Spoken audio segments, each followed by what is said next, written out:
Welcome guys, welcome. It's ChatTactic version 2. So we're going to be sort of looking at the coming Steam NextFest. It's funny, I meant to actually write myself a running sheet of what I was going to cover because there's so much. There's a lot coming up and I don't really want to be missing anything, but I ended up fiddling about with my camera because I've been getting a few comments about how red my face is in so many of the actual streams and things. So I thought I'd better do something about that. Anyway, when I opened up this particular, I've got different OBSs. So OBS is what I use to record, and in this case I've got an OBS just for doing these chat tactics. And when it opened up, it was like the green screen had completely failed and all that sort of stuff. So anyway, I thought I'd start to try to learn a little bit about using my camera more effectively, and I'm actually happy with the result today. That's actually a good result for me. Now there's a lot to talk about, a hell of a lot to talk about. There's so many different things coming up that I wanted to sort of cover, and I really don't know where to start. We've got NextFest coming literally in a couple of days' time, and then there's a lot of demos. So I'm being approached by many developers to actually look at their different demos, and there's some really good ones that are on the way. So we'll have a look of some of those. Like actually, most of them I'm under embargo, but I can still talk about them. So I'll definitely be doing that. Other games that I did want to talk about as well is I've been having so much fun with Sintopia, which is the play test is now over, so it's now sort of finished with Sintopia. But I did want to talk about that as well, sort of a bit later on. It's not really part of NextFest. It's the play test is sort of finished. It was just there for a little bit of time. If anyone did actually play the play test, I'd be interested in your comments and feedback as to what you thought of it. I absolutely love it. I'm finding that it's sort of been one of my go-to games. That along with Astro Protocol, which is another game which is a real surprise packet to me. I've been finding that I've been just playing those two games just for fun. Also, I haven't been streaming as much over the last week or so. I've had some sort of, I don't know what it is, some sort of virusy type thing where it's just been hitting my throat, and so I haven't been able to talk effectively. Today is probably one of the days that I've really sort of been feeling getting close back to 100%, which is actually nice. I was getting a little bit worried about it actually, because it was it's just sort of funny to have something hanging around for so long. Anyway, it looks to be sort of going out of the way, so that all looks good. I hope that we're up and running. I will just go and double check and make sure with the setups. I really didn't set this up very well at all with what we're doing. That looks good for Twitch, and yep, we're okay there as well. That's good. All right. One thing I do always like to do here is to get a Steam page open, just so we can actually have a look at that one. And if we delve deeply into it, we'll look at a few other things as well. So we've got Steam and then Steam stats, Steam DB. So I always like to have those two things just open for when I do sort of get started talking about different games, just in case we do need to delve into something a bit deeper. Hi Chris, how you going? And hi to anyone else that's joined us as well. So, the format with this is that, we just sort of go through different games, have a bit of a look at them, see what we think. So a lot of the games that I've got coming up, I won't have played much of them, but some I have, and some I'm really looking forward to. Private just saying, I played it, had a hard time getting into it, but eventually it clicked. Good game, but a lot going on. Maybe they could make some more focused scenarios for beginners. Yes, I think, this is Sintopia you're talking about. Okay, yeah, it's interesting. It's sort of one of those things where I think it was about I put up 3 videos so far on it, and not very many people looked at the second video, which was actually the one where I learnt the most about the game. This is Sintopia, and it was because I let the game fail, and it was it's so informative as to timing of when problems come up and things like that. It made everything click for me, and that's sort of why I put that video up. I sort of was one of the ones where I thought, that's actually, I'm learning a hell of a lot just from watching the game actually play itself. And so that was really cool actually, to sort of see how many different. I played the failure one maybe 6 or 7 times and had like different outcomes each time, which really impressed me.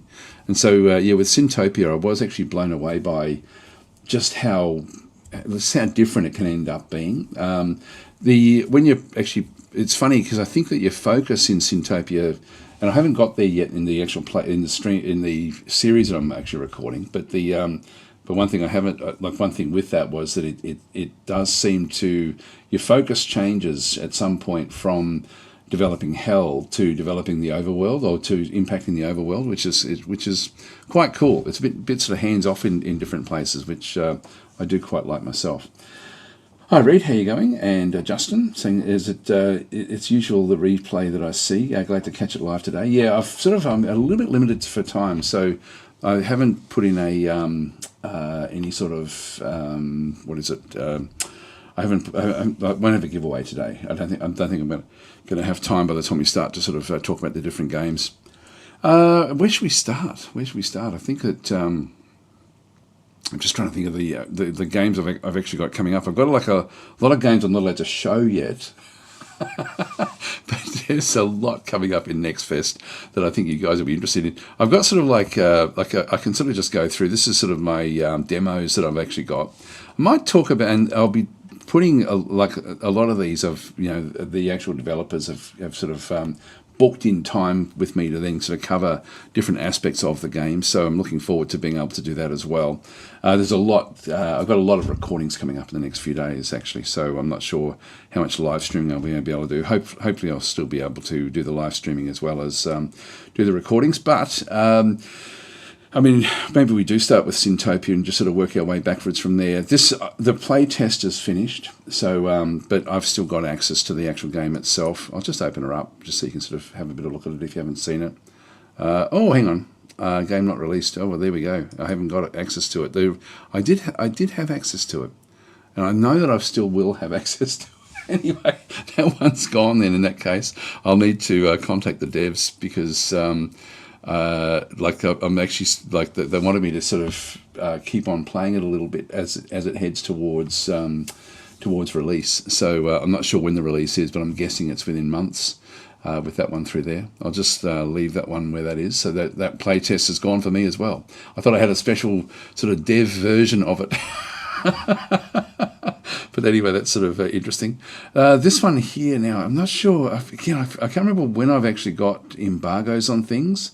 I think that this one is now open for me to show.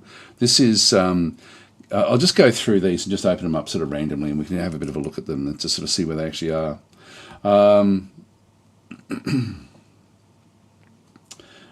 Yes, Prophet Joe saying, when I learned I could change the outputs in the directional gate, Cheese's night became day. Yeah, I know what you mean. It's sort of one of those things where the demo is very good. This is again in Sintopia, but the demo is very good in the sense that it actually does step you through.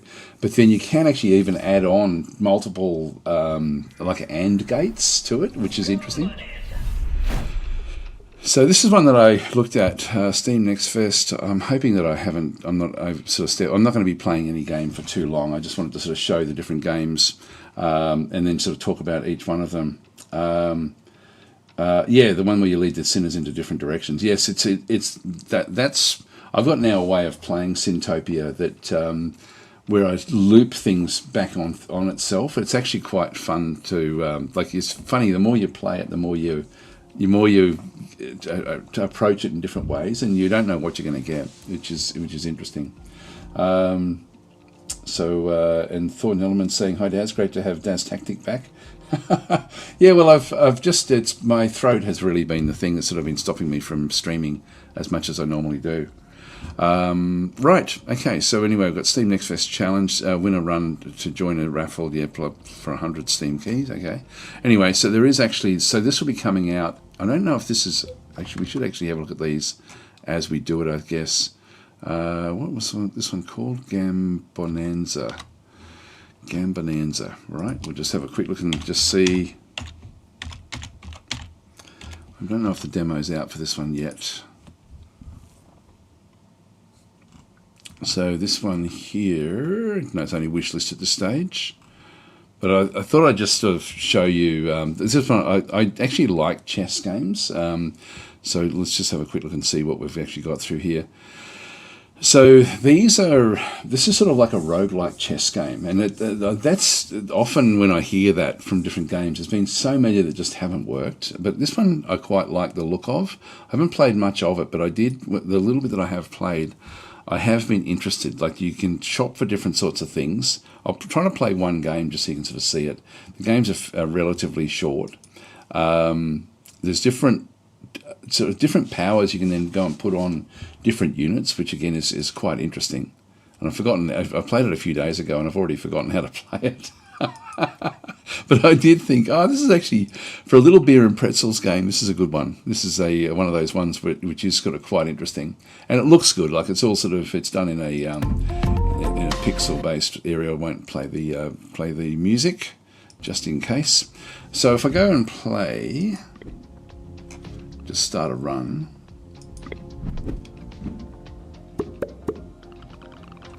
So you roll for your pieces. Now I've just been rolling pawns at the start. Oh, I got a rook this time, okay. Stage 1 of 5. So you just to do these little sort of roguelike type runs.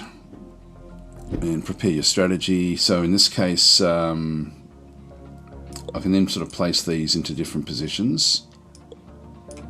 So I can sort of then just end up sort of doing what I need to do here. I just click on go. And so it's sort of, it's quite random. Can I do 2? No, I can only do 1 in this case.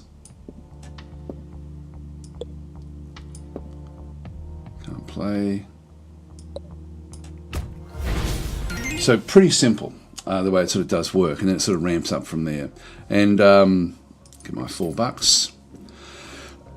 Now we can start to upgrade things, which again makes it fairly interesting. So I've got $9 to spend at this point in time. So if a queen is threatened, earn a pawn. So that can happen once per game.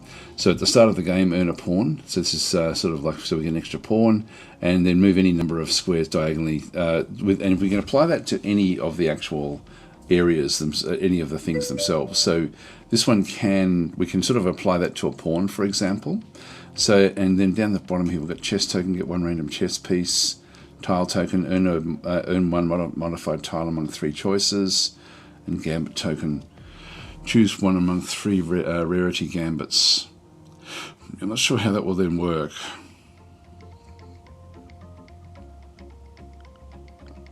I'll try one of these. Don't know what these do. Okay, we're just going to launch this one. What do we end up getting there? Trap tile, protective tile, golden tile.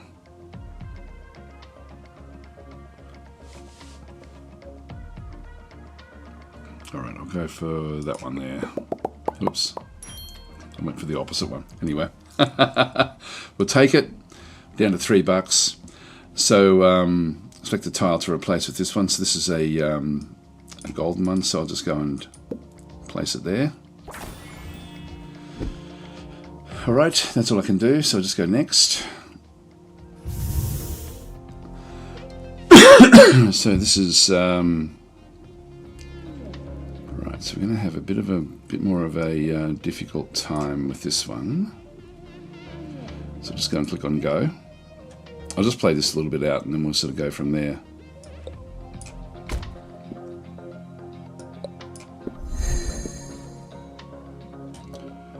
That's the one that's the threat. No, better off this way.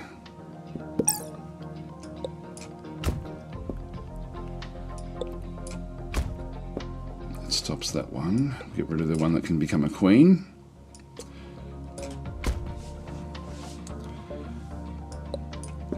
I don't know if that just has to stay there. Move a piece on this tile. Yeah, so that maybe I could have moved off if I needed to. So I just get a bit more money with that one there. Anyway, it continues on and on like that. So we get $8 there. And then there'll be another round, essentially. So we sort of start to build up. It's actually pretty cool. It's the thing I like about it is it does sort of have basic chess moves, but in very much a roguelike fashion that seems to sort of then just work. Hi Began, how are you going? and Beowulf as well. So anyway, that is, what was that one called again?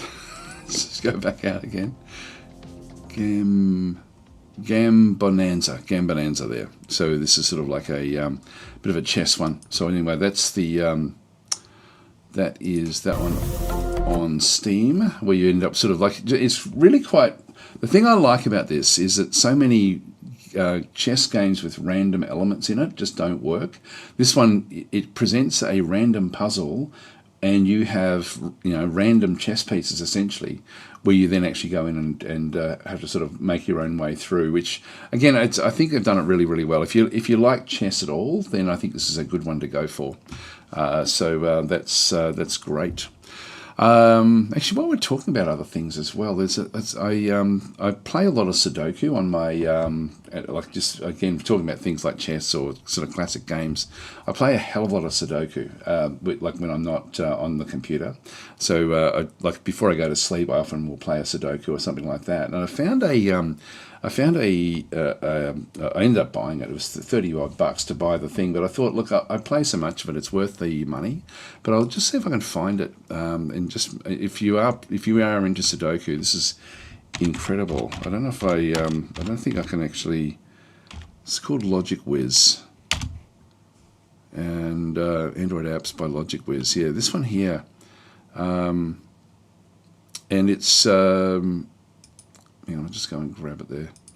And they've actually got like a Sudoku with variants, this one here, which is, I'm finding it just absolutely amazing, what this game actually does do. It's, if you've ever watched Cracking the Cryptic, which is actually a YouTube channel that goes through Sudokus, this very much has like the same sort of puzzles as Cracking the Cryptic, but they're arranged in a more friendly way. So I actually quite like this one. I like it even better in the sense that it's actually, I guess, easier to get into, and it's sort of laid out better than the Cracking the Cryptic ones. So if you are into Sudoku, I do highly recommend Sudoku and variants. The variants are, and these are all. It says play 40 Sudoku variants. Now, when I first read that, I thought there was like 40 puzzles to do, but it's 40 actually variations. Like they've got all sorts of different lines that mean different things, which is. Again, it's just really well done. So if you're into Sudokus, there you go. There's a recommendation. I'm super impressed with this. Just super impressed by it. So the logic, this one here, the Sudoku and variants, there's like, I don't know how many games there are in it. There's like hundreds and hundreds of them. And they're pretty much all curated, meaning that they're not just random Sudoku puzzles. They have a lot of logic interest in them. Anyway, let's not worry about that. I just thought I'd mention it because we were just talking about the chess things, and it just reminded me a little bit of that aspect. Let's just minimise and see what our next game is going to be to talk about. We've got a few games coming up as well. Like we've got the launch next month as well of Age of Wonders. Maybe we'll talk about that just to get that one out of the way, and so we can then sort of go and have a look at that one.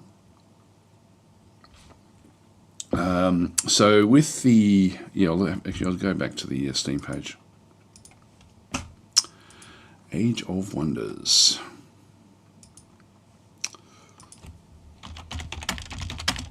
Best game ever made. I do love this game. I absolutely love it.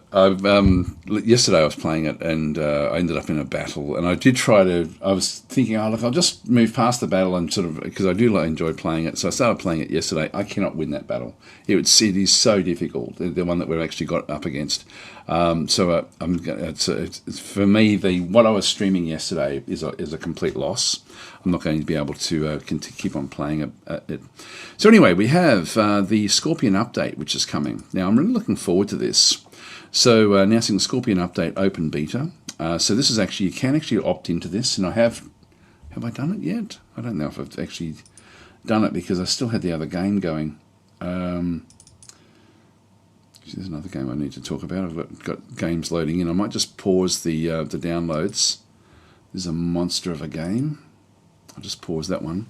Norse Oath of Blood. I want to talk about this one as well, just to sort of show what it does too. It's not my typical sort of game that I play on the channel, but I know a lot of you will be interested in that one. God, there's so many games to talk about. Anyway, let's just go back to the store. what was I going to do? I was going to go back to library, and library a second time, and Age of Wonders. No, I don't have it. So what you can do with this Scorpion update is you can actually go and right click on it, go to your properties, then go to game versions and betas, and you can then just opt into the Scorpion beta if you're wanting to. So that will then be the branch for pre-testing of the Scorpion update, which will be coming in about a month's time, a bit less than a month now. So you can just go across and do that one, which will then sort of then opt into that. We can then do an update. It won't take long to update, I wouldn't think, in this instance. But I will pause. The other one's a monster of a game, massively big. So I'll probably only sort of just show that game off at some point and then sort of remove it from this is Norse that we're talking about. But it looks very impressive. Anyway, this is taking a bit more longer than oh, here we go. It's now rattling through. I just want to catch the updates before they kick in back into Norse again. You can see there it's nearly 10 gigabytes of 45 gigabytes. It's a big game.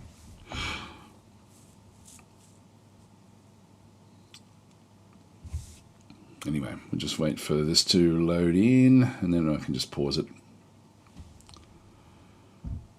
What's it going to take? Just a minute. Actually, I will pause. I'll pause this as well. All right, so we'll come back and talk about that one. So, Scorpion update. A lot of big things coming in that one through there. So, the release of Rise from Ruin is slowly approaching. That's the actual DLC. And this is a free update. It's accompanied by a free update. Starting now, the Scorpion update is in open beta, which is we've just opted into that one. So when you enter this beta, you'll encounter a massively different Age of Wonders 4. Over the past few months, we've spent a lot of effort revamping some of the core military systems. The goal of these changes is to address some of the larger balance and quality of life issues that are inherent in the current system. I really like that they do this, and they don't hold back when they actually do it. So, hi Kalikajanka, saying hi Daz, I wish you had a great morning. Yes, well, it's very early in the morning for me. In a little bit of time I'm going to be heading off, I guess in an hour and a bit, to have a swim, and that'll then start my day, so it's not even sunrise here yet. And Private Joe saying, question to chat and Daz. I think I'll be travelling next month. Need suggestions for games to play on my potato laptop, real potato. Any suggestions? I find that I tend to just take a tablet with me nowadays. And I tend to play Sudokus. Like, that's mainly what I play. I've got a few games that I play, but I don't really play strategy games so much on the tablet or when I'm travelling. I find I just can't focus on it. Actually, what do I play? Like, if I'm on I've got a few games that I play, but I do Sudokus tend to sort of like they can chew up a fair bit of time. So and they're quite small. Actually, Bjorf saying Soul Ash 2. I don't even know that game actually. I've heard of it, but I don't know it. So we're saying, hey Daz, long time no ChatTactic. Yes, this is only the second one of the year.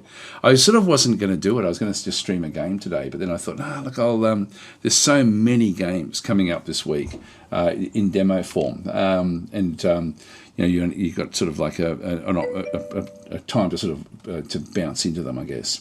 Boland's saying, if they made large revamps, do they have previous versions in the betas? Previous like Stellaris does? If they make, yes, it's pretty much, yeah. There seems to be sort of like opt-in, opt-out. There's a lot of them in Age of Wonders. I didn't have a look at all of that listed when we had a look at it, but there was a fair few there. Thornton Edelman's saying, what city, town do you live in Australia? Sounds too good for a swim. Here it's all snow and ice. I live in a place called the Sunshine Coast.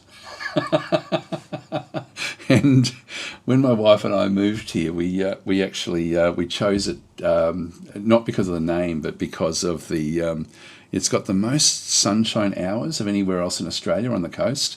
It's got surf. It's a beautiful spot. Like, it's actually most people have heard of the Gold Coast, which is actually 2 and a bit hours drive south of where we are, and Brisbane's in between us and the Brisbane's the capital of the state. They're not actually on the ocean. They're sort of a bit inland, and so the Sunshine Coast is their northern beaches, and the Gold Coast is their southern beaches. But people know the Gold Coast because of all the high rise and stuff like that. But the actual the Sunshine Coast is just we love it. It's changing because it's one of the.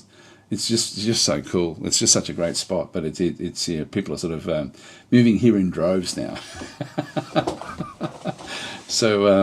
So Bjork's saying, sorry if this is too prying, but where in Australia did you grow up? Oh, I actually grew up on a military base in the middle of Australia in a place called Woomera, which was actually a joint Australia and USA base. It was it was interesting. It was a good childhood actually. I enjoyed that one. So that was right in the middle of the desert. So that's sort of in the middle of nowhere. It's sort of funny when you look at it on a map. It looks like it's surrounded by lakes, but they're all salt lakes, which means they're completely bone dry and just full of salt. So it's sort of it sort of looks like it looks like it'd be fairly nice with all the lakes, but it's just purely desert. But that's where I grew up in a place in South Australia. So but I loved it there. It's sort of funny. My dad, who's quite old now, it's still his favourite place he likes to think about. Sort of he doesn't live there, of course, anymore. You sort of you had to be sort of part of the military to be there. Alien landscape. Yeah, no, it's really, really cool. Dusty Monk saying the Dwarf Fortress. Yeah, probably the original, actually. Like, that was actually one thing I used to travel with a lot, was Dwarf Fortress. And Dominions I used to travel with a lot as well. Dominions, any of the Dominions games, I found they were good travelling games to sort of, and they didn't really sort of, Dominions doesn't chew up a lot of space on your computer, and it's immersive. So Dominions is a good choice there, actually. But Dwarf Fortress is as well. Anyway, let's continue on. So we've got the, let's just go back through what they've actually done through here. Actually Bjork saying, the Stronghold games, I finally used to play them on the train. Okay, yeah. I do tend to like my turn-based when I'm travelling. Like, it's so Stronghold games, I don't think any of those are turn-based. There's some, again, if you're sort of, there's some interesting games in the games we're going to be talking about today, which, again, some of them I don't think I can show all of them. I think I'm under embargo with a few of them, so I'm just going to have to pick and choose which ones I'm allowed to actually sort of open up. Anyway, let's keep on going and see what's actually what the big differences are in Age of Wonders. But I do enjoy that Age of Wonders will actually make big changes and sort of test things out, which is great. Move speed normalization. So movement speed has a huge influence on early game pacing and success. Previously, armies with faster units could reach more battles, gain more resources, and snowballing into stronger positions. Because an army moves at the speed of its slowest unit, this created a preference for mounted units and fast-moving units, limiting army diversity and strategy. All regular units now share the same number of move points on the world map. This ensures that mixing slower and faster units in a single army no longer reduces the overall travel speed. Scouts retain their 48 movement speed, maintaining their role as fast and exploratory units. To reflect the impact of all these changes, we've rebalanced the cost and effect of various movement and mount traits, which is actually really good. I'm sort of happy that they've done that. Defense and resistance updates. We're updating how defense and resistance work across all units to bring them back in line with their original design intent. Over time, enchantments and hybrid damage types have blurred the distinction between physical and magic damage, making traditional tank units less reliable, especially in the late game. The new system changes how damage reduction is applied, focusing on the source of damage rather than the type of damage dealt. That's interesting. That's actually really interesting. We're also adding a new unit role that deals magic damage at melee range. The magic fighter, several of the existing elemental fighters and skirmish units that we already have will be brandishing this new role. Okay, that's cool. I like just how deep they're actually going into this, which is great. Experience update. So leveling up units is one of the most rewarding parts of gameplay. It actually is. It's something you do get attached to units, even level 1 units you get attached to when they become legendary. But previously XP gains were heavily tied to combat. This meant players who fought more battles progressed much faster, while others lagged behind. It also made evolving or improving units in the late game difficult, since there were fewer fights available. All units now gain XP automatically each turn, even when not fighting. This means your armies will continue to improve simply by existing and participating in your empire. XP gained from battles has been halved, which means units will get rewarded for combat, but fighting is no longer the only reliable way to level up. To facilitate all these changes, the XP scale has been increased by a factor of 10. Okay. With this, we're also bringing back exalted ranks. Once a unit reaches its final rank, it can continue leveling up indefinitely. These extra levels require a large amount of XP, so progression remains slow but rewarding. That's good. This system can be disabled through the advanced settings for those that desire. After updating the Scorpion beta in your game, yeah, blah blah blah. So anyway, this is what they're looking for, just a different sort of feedback on the actual beta itself. So yeah, that looks good. Then this just goes through how to actually go and do it. But they're pretty major changes to the actual overall approach. So I'm looking forward to that one. Let's have a look now at the DLC. Let's see if we can actually go and find the DLC itself. Is it going to have all of it? Rice from Ruin, here it is. The rabbits. And yeah, so if we have a quick look at the at what we have in through here, so we've got a completely different way of playing. Which, and again, I'll probably read a bit of this just to sort of make sure and see what we've got coming. They've got like nomad cities which can pick up like resources and then have a permanent. As they move on from place to place, they then sort of take their city somewhere else, but still keep the resources. I don't know how that works. Anyway, that's sort of what they're doing through there. So looks like there's new terrain, yeah, with sandworms and scorpions. Okay. And then we have the rabbits. I know everyone's really excited about the rabbits. I don't know anyone who is, actually, to be honest. I'm not at all excited about the rabbits. So the rabbits mean nothing to me. I think I would have almost preferred like a scorpion people or something like that. Some sort of arachnid. Rather than just an insectoid, because we've got sort of the ones that are based on the ants. I would have preferred almost like a scaraby beetle Egyptian scorpion sort of feel to it. I think would actually be good. There we go. Face Peter saying kangaroo. No, I just don't like these. What's it called? Anamorphic sort of characters in the game. For me they wreck the immersion. So at least you can turn them off, and I'll probably be doing that with the rabbits, I think. It's Watership Down, kinda. Yes, it is indeed. There's a few of them that I like. I like the rats. I like the ratlings, and I guess that's because of Warhammer. Even the wolf ones, I quite think that they sort of work. Tigrans, I never really liked them much in the original games, but I don't mind them as such. So Steel Blinker saying congratulations, ChatTactic. I'm not sure what congratulations are for, but thank you. So if they're building if they're halfling rabbits, it'll be a blowout. Actually, you know that's what this is. There's the halflings are no longer the problem. It's the animal factions. Even the goats, I don't mind. Actually, when I think about it, I don't like the moles. I don't like the toads. I'm not really looking forward to the rabbits. But yeah, these are the new halflings. Just in the lack of immersion for me, anyway.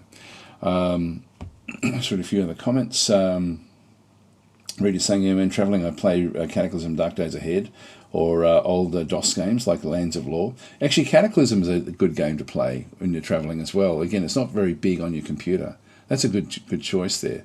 Chris is then saying a good travelling game is Heroes of Might and Magic 2 and 3 with the Android Heroes 2 mod and VCMI for Heroes 2. Well worth a look. Yeah, I haven't played that for a long time. Well, they've got the new Heroes game sort of on the way. So Bioff is saying it's too whimsical and not grounded enough. Yes. A Jin's back in the game, says Wish Collapse. Oh, yes, that was the Azarax that had the Jins, wasn't it? The Azarax, I did see the small amount that I did watch of the release stream. I didn't get a chance to watch all of it. They did talk about the Azarax not being, like they had the choice between the Azarax or something else. The Azarax were like a nomadic group. So they went with the Azarak approach to playing as a nomad, but they felt that the Azarax were really just humans. But Jins, if it was in it, this would be the time that they place it. But we don't know. We'll see if there's anything else. We're only at step 4 of 13. So I'm not sure. That's a good question, actually. So Calico Jank is saying, I need some option to make the animals more monstrous and less of a animal look. Yeah, I just turn them off. You can turn them off when you set up a new game, which is good. Steelbrink saying, I said you are celebrating your partner anniversary. If you don't just congratulate... Oh, okay, thank you. I didn't even realise. It was so hard for me to get partnership with Twitch, and it was it was a difficult road. I can tell you that, very, very difficult. It took a long period of time. Even when I qualified, it still was difficult. Here we go. Bad Bunny, says Thornton Element. Yeah, actually, Thornton Element saying I played Dominions, yeah, and also Shadow Empire when travelling. Yeah, and again, I think that they're games you can just sink hours and hours into as well, which is pretty good.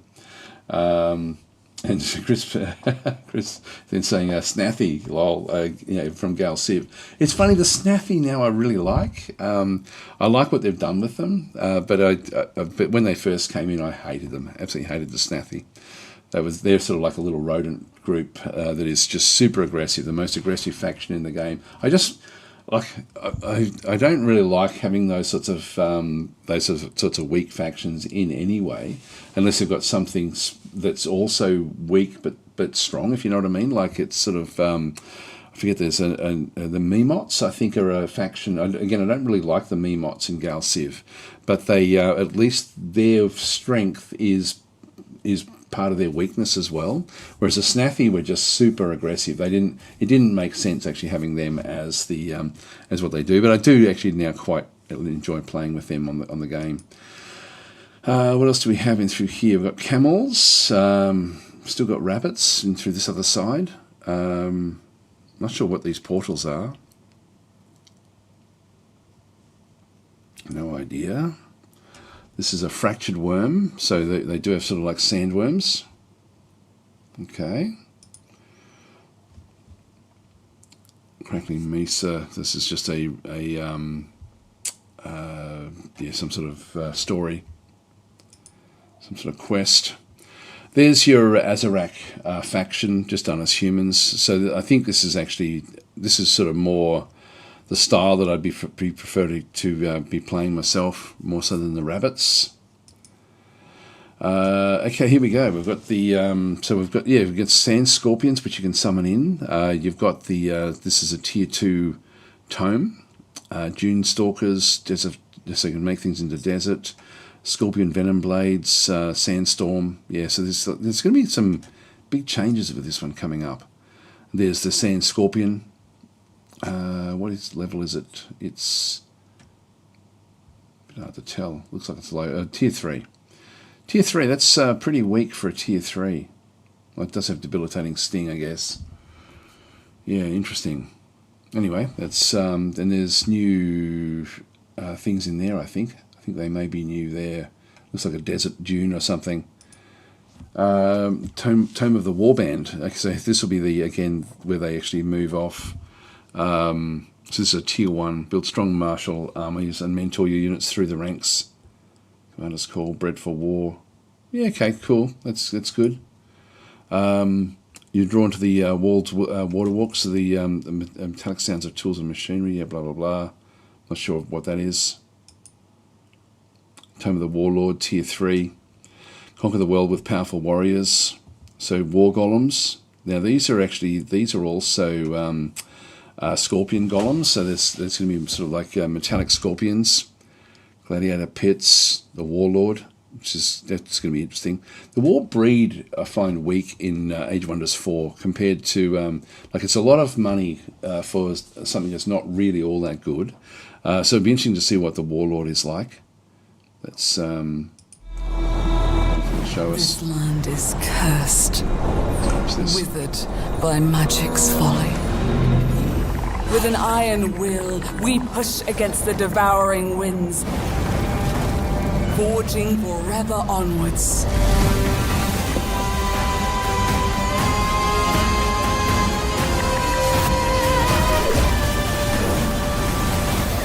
From the ashes of the cataclysm, we will rise from ruin.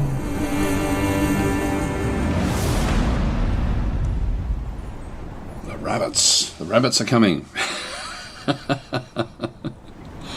Anyway, it's going to be interesting to sort of see what does go on with that one. So anyway, that's coming back in, I think, the 9th or 10th of, it says 10th of March down there.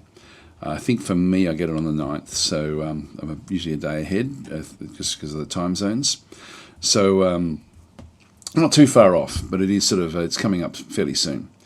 So anyway, that's that one there. So we'll just go back to our list of demos.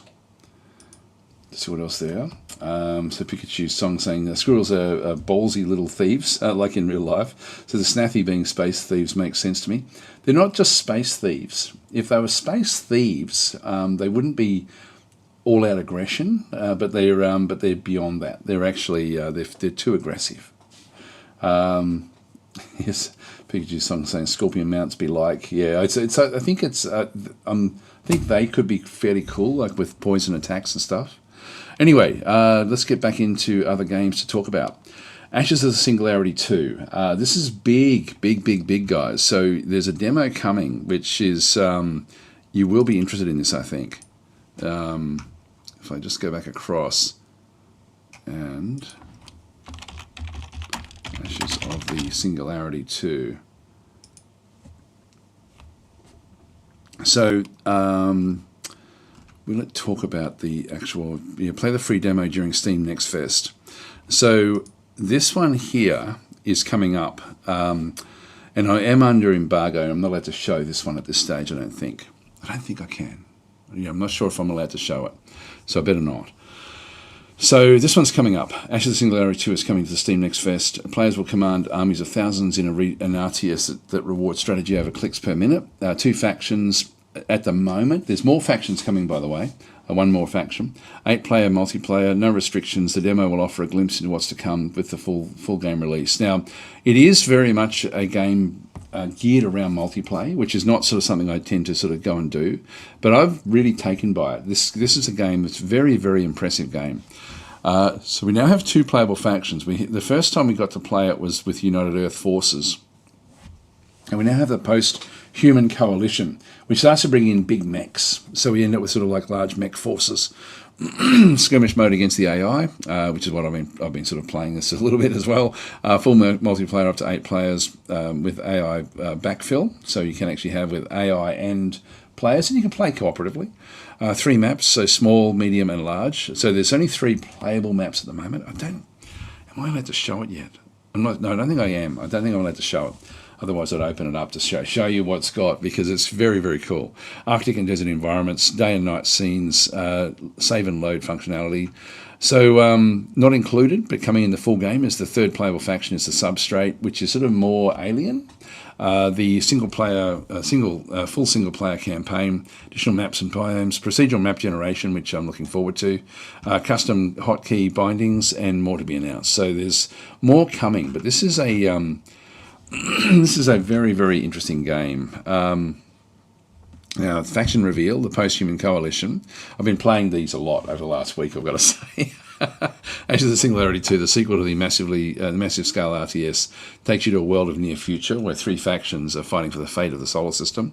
The United Earth Forces, which is sort of like the United Earth Forces are like if they take the best of the equipment we've currently got and then sort of hobble it together into a fighting force of all different armies, which is quite interesting. Like, for example, they use the like a variant of the Leopard tank, but it's sort of a more advanced version of the Leopard tank. The Post-Human Coalition and the AI Substrate. Whether you're interested in single player the Post-Human Coalition is sort of almost like the AI sort of got involved in building things, is my understanding of it. So you end up with these sort of like these mech type units along with other sort of fighting mechs. Whether you're interested in single player campaign, multiplayer, or skirmish matches, the faction you fight for is in your hands. Now it does actually have a bit of a showcase there. We might have a look at that one. So this is a chance to play Ashes 2, so you can actually then play it in the Steam NextFest. So coming up. Post-human coalition joined the fight against the United Earth forces. The post-human coalition is a group of former humans that transported their consciousnesses into virtual reality. Their power derives from Turinium, a manufactured computation material that allows the PHC, the post-human coalition, to expand their capabilities in all forms. In the battle to come, the PHC find themselves stuck between two threats: the newly allied United Earth forces and the mechanical AI substrate, led by the world's first strong AI, Haley. So originally created by the Promethean AI core, Haley diverted it from their views of humanity in an effort to try and stop her by levelling the playing field. They become post-humans to ensure superhuman intelligence remained rooted in human values. So on the battlefield, the PHC excels in armour, repair and brute force. I haven't been able to find the repair, like it's one of those things where I'm going to have to figure out how to repair the units, because I find that I bring a mech in, I use it for a little bit, and this is on me. I'm going to have to research this, but but I just haven't been able to figure out how to repair them yet. With heavily armoured units and repair capabilities and their emphasis on defence, the post-human coalition are a formidable foe to conquer. So these are the main big things that they've got, like the commander. You start with one of these commanders, so starting command and control unit. Role is an enhancer. It's got 2,500 health and fairly high damage. So this one can't be recruited. So you start off with just one of these, and this is actually when I've been doing my play testing, I guess, is that I run this one down to maybe sort of a quarter of its hit points, and then at that point I then just move it away from the front line. But it can actually take over that on its own can take over a lot of just the little independent areas around where you start. So it's a pretty cool unit, but I'm not using that effectively myself. The Hyperion is an aerial dreadnought with unmatched firepower, so 7,000 health and heaps of damage. This is recruited from the Sky Factory. I haven't got to one of those yet. This is deep into the tech tree. And then the Nemesis, long-range anti-tank ground unit. So role is sniper and then ranged. And each unit has its very specific sort of role that it does play. And terrain plays a big role in this game as well, where it's not just a flat map. You do have to sort of take into account, excuse me, the hiccups. You do have to take into account the role of the land, because you can actually hide behind little gullies and stuff like that in the actual game itself. Yeah, I'm pretty sure I'm not allowed to show it yet, but this is just sort of showing some of the graphics. The graphics look beautiful, as you sort of expect, and sort of what you do is you come in, have a look to see what's actually happening with the fights, etc. When you sort of come back in. And then this is sort of like more of a strategic map. And the really cool thing about this game is that you need to keep your areas connected. And so otherwise, if they become disconnected like this, it becomes completely ineffective. So the actual strategy of playing on these in these larger areas is actually really quite pronounced. And then again, couple that together with finding a ridge line that you can defend, things along those sorts of lines. It becomes quite a strategic game, but it's not a game where you're clicking all over the place in these sorts of areas trying to set things up. It's not showing it here, but the actual way that you play it, none of those screenshots shows the way of managing the game. I'll see if the video does. That's how you manage the game with these things here. That's actually showing Army Group 2. And so you design your Army groups up. When was that one done? February 5th. Yeah, so they're sort of starting to show more and more. Let's have a quick look. I don't know how long this one's going to be. The post-human coalition are the fulfillment of one of humanity's oldest and most desperate wishes, eternal life. Before their split with Haley and the rise of the substrate, the PHC relied on her brilliance to blurry.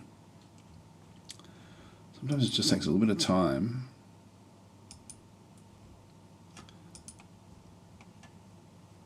Just see if it kicks back in.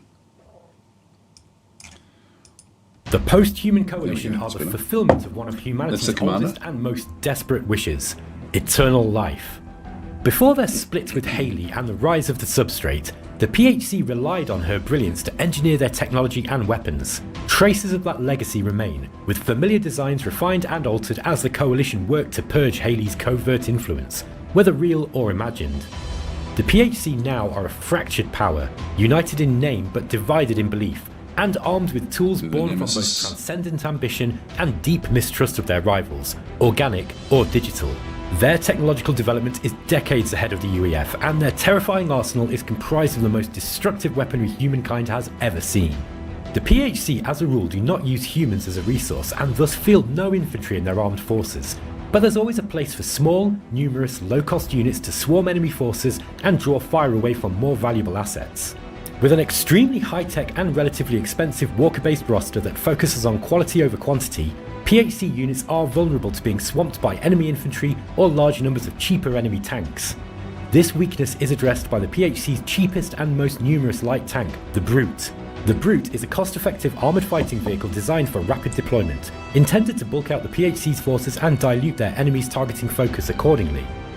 With a modest damage output... I won't go through each one of them, but I will point out a few little things when we're looking back through this one. So, a lot of the footage we're seeing here is actually the PHC versus PHC, but then we do get to see some of it. I'll just go and find it. So, the difference here, this one here, so we've got PHC is coming in from the side here with their mechs, and so they play quite differently. Whereas the United Earth are back in through here with basic infantry, which are very, very cheap, and you can use these quite defensively. They're not very great as an offensive force. So typically, if you're playing against United Earth, you're going to find groups of tanks. So these are these Leopard tanks that we spoke about before. So the Leopard tanks are going to be more offensive. The humans, the actual soldiers themselves, will be sort of more defensive in one sort of sense. This is my take on it anyway. And so, and you end up with much larger numbers when you play as the United Earth, because you're building up big forces. But then the actual the post-human coalition, the ones with the mechs, are a more expensive but higher quality sort of type units. So you use them more surgically, whereas the human side of things, you tend to be sort of spreading them out a little bit more. It's actually very, very cool the way it does work, and it's not overwhelming, which is what my biggest fear before I started playing it was, that I was going to be overwhelmed by the game. I actually play the game, I've got to be honest, on half speed. I just enjoy it on half speed, single player.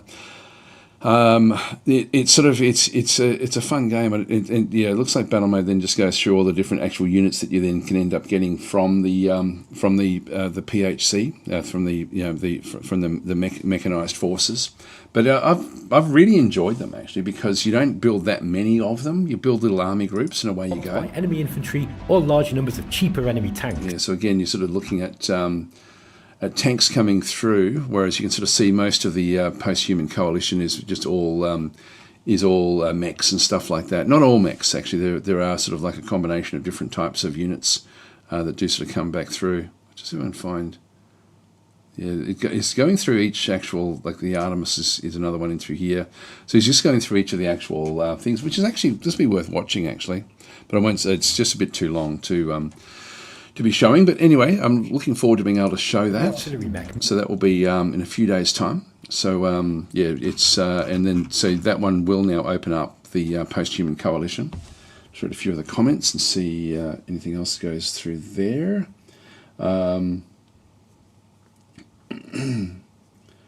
So Biofa saying, so wait, so one campaign, not one for each faction? I'm not sure what the actual plans are for the campaign. It does sound like that, but I would imagine it would be a branching campaign.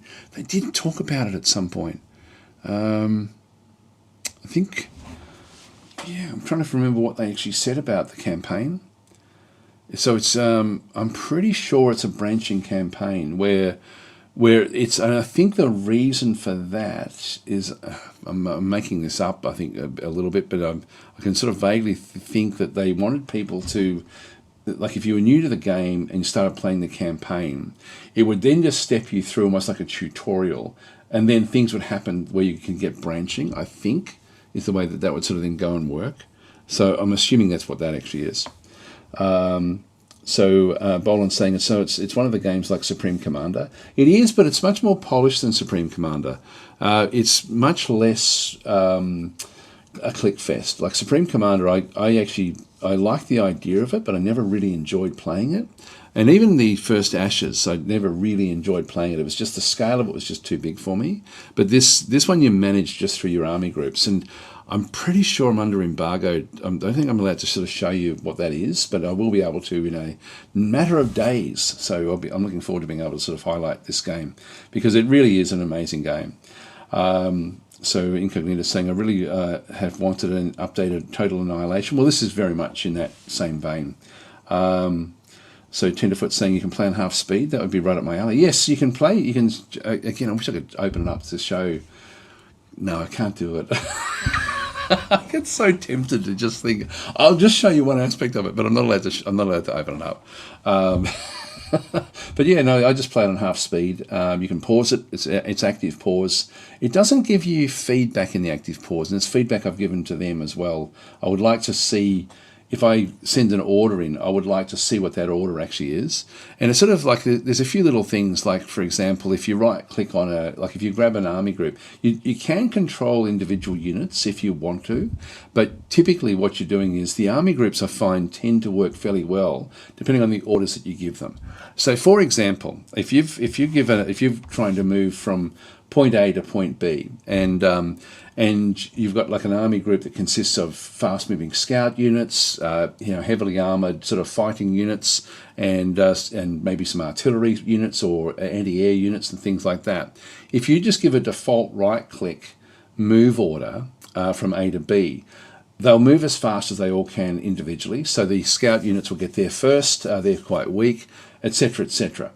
If that's a problem, if you're moving into a combat scenario. So if you're moving into a combat scenario, the thing I've sort of have been doing is you've got these different ways of directing how the units will then go and move. So rather than micromanaging the different types of units with the move, you just tell them how if it's an attack move is move your army group from point A to point B. If you meet enemy units on the way, stop and fight. And so it means that you're just not moving through the whole way. And so for me, that's my default way of moving everywhere, is just to use the, and that's just the E key. You just press E and then left click somewhere on the map. And what happens when that does is that the weaker units stay behind the strong units. And so instead of them all moving off in their individual speeds, the army group will then move much more cohesively, which I'm really impressed with, because it just means that you're not it doesn't just throw units away, which is sort of like like the easy way would be to just have it move, and then when it finds something, stop and fight. So it's quite nice to play a game where the micromanagement, like typically with that sort of thing, and I'm thinking of games like Distant Worlds, for example, Distant Worlds 2, I would typically send a group in and then micromanage individual ships. I don't need to, it's overwhelming, the scale of this particular game, so you don't need to do that. The game itself actually looks after you to a large degree.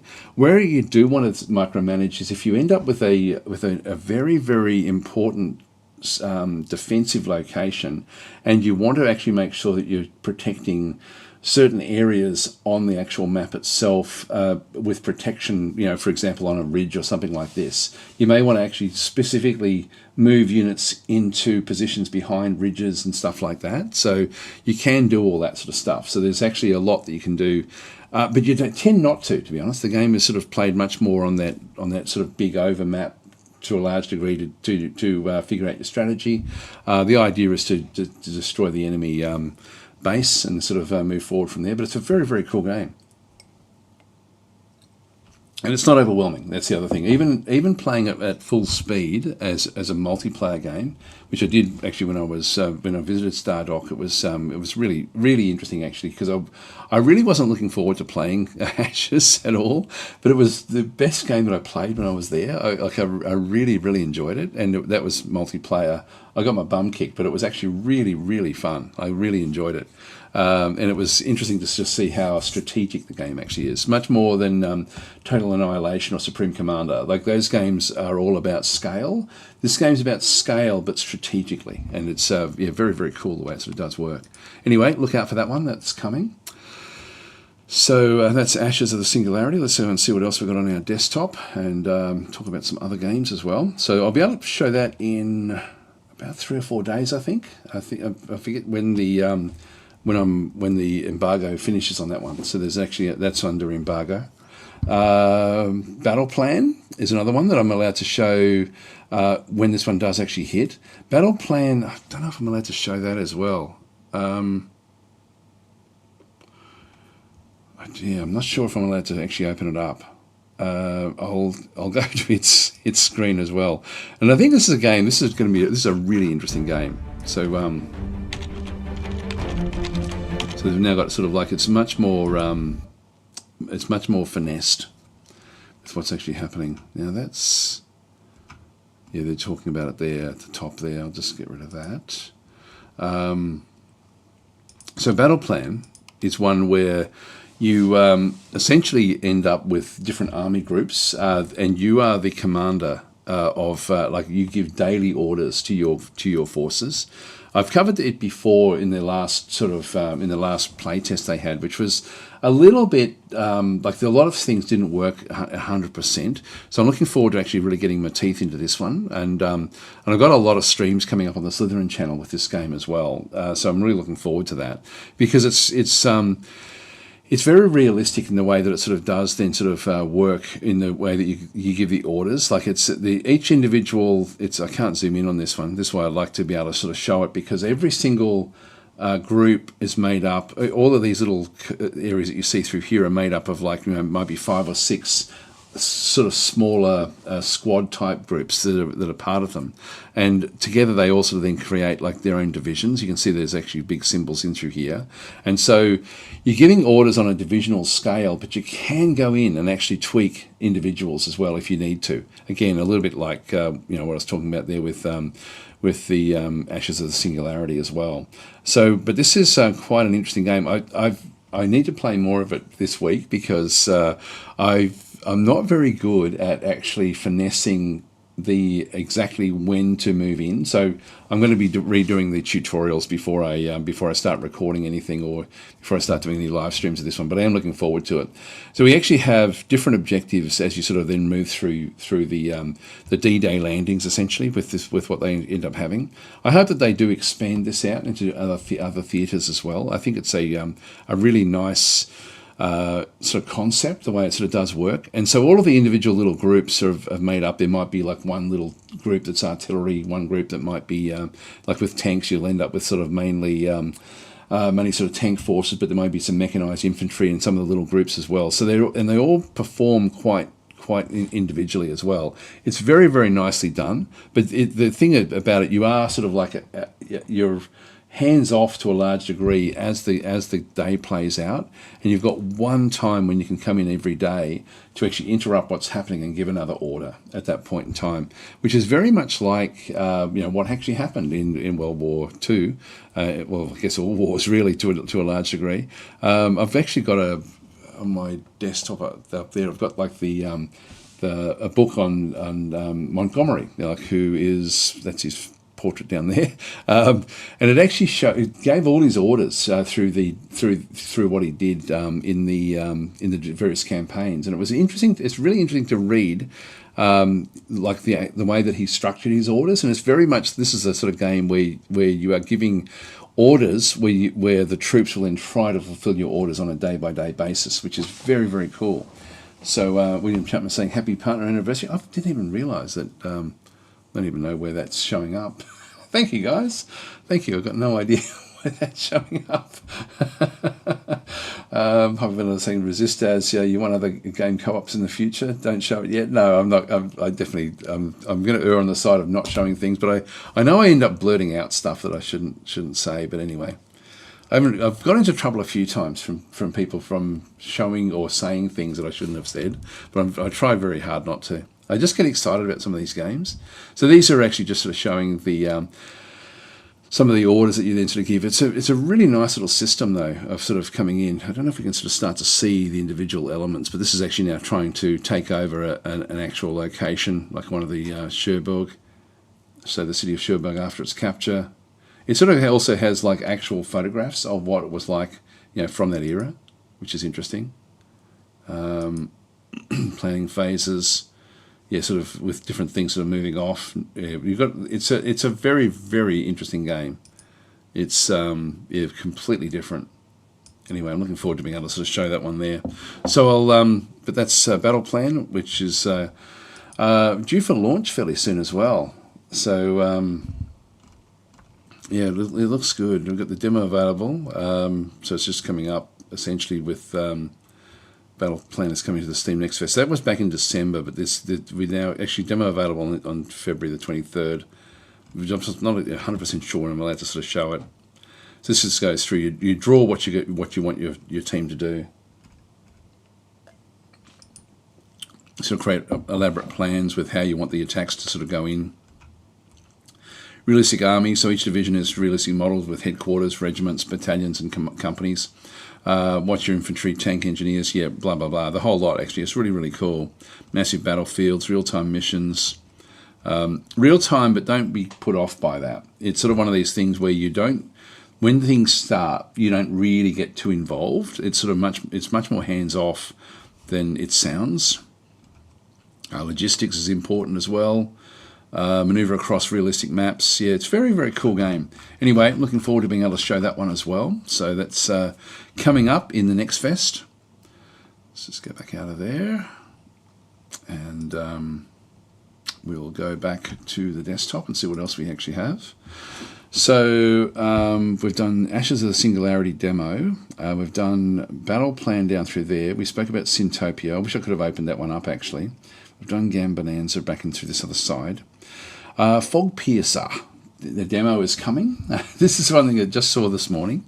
So have a look at this game. This looks really interesting. Again, I'm not allowed to open it up yet. There's an embargo on that one. I think, I'm pretty sure. I'm not going to risk it. So this is a game that looks really, really interesting. So if you know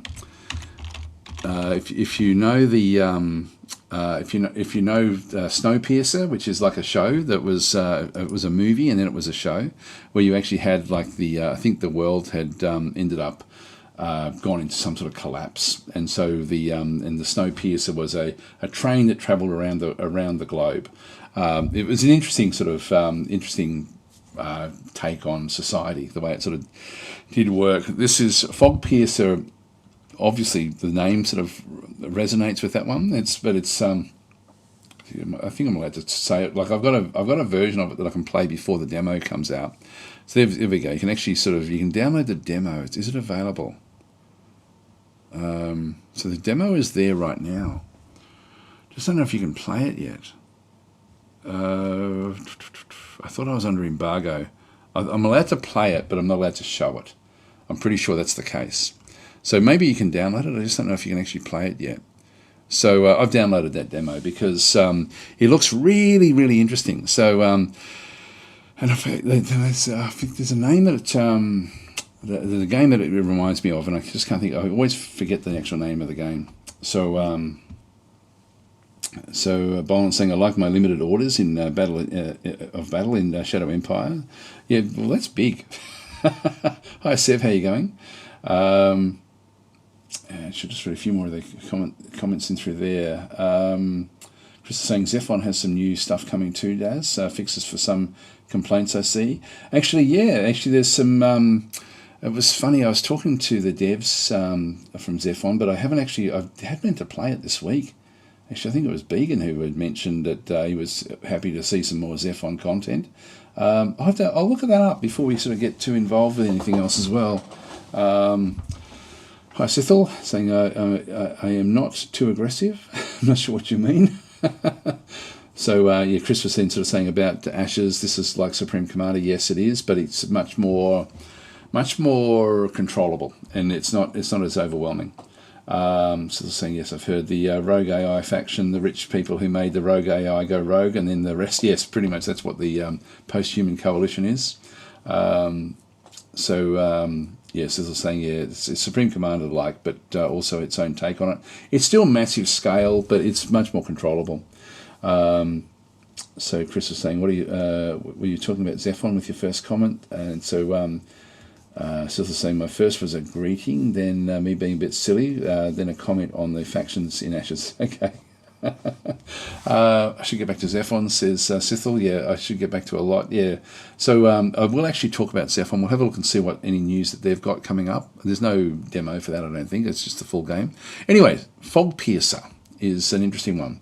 Actually, Began saying, I've been playing Zephon every day on large maps with many enemies. It's probably the most challenging 4X I've seen, and the AI isn't dumb. That's the big thing with the actual studio there. That, like, what they make the best AI, and they've done it since Gladius. So they're the makers of Gladius, and Zephon has the same basic sort of very, very strong artificial intelligence that makes you feel like you're playing against a human, just with the choices it does make.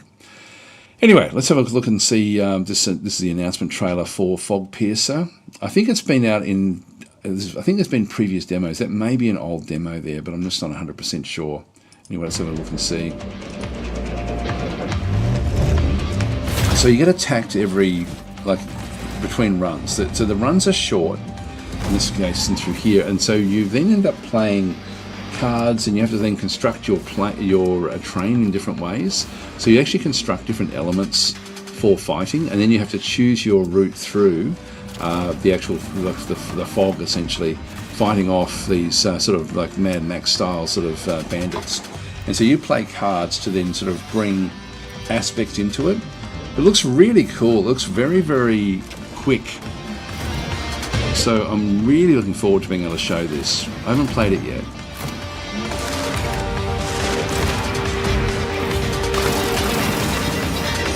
And it's turn-based. It's not like it looks fast, but I don't think it's fast at all.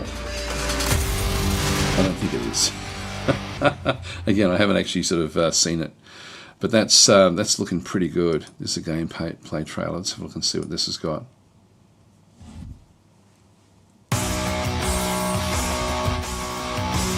So they come in.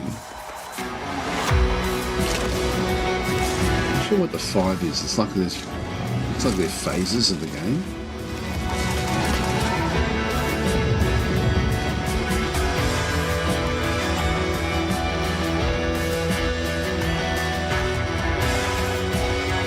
And you rebuild your train up with different things, different guns and stuff, and then you also get cards to fight with.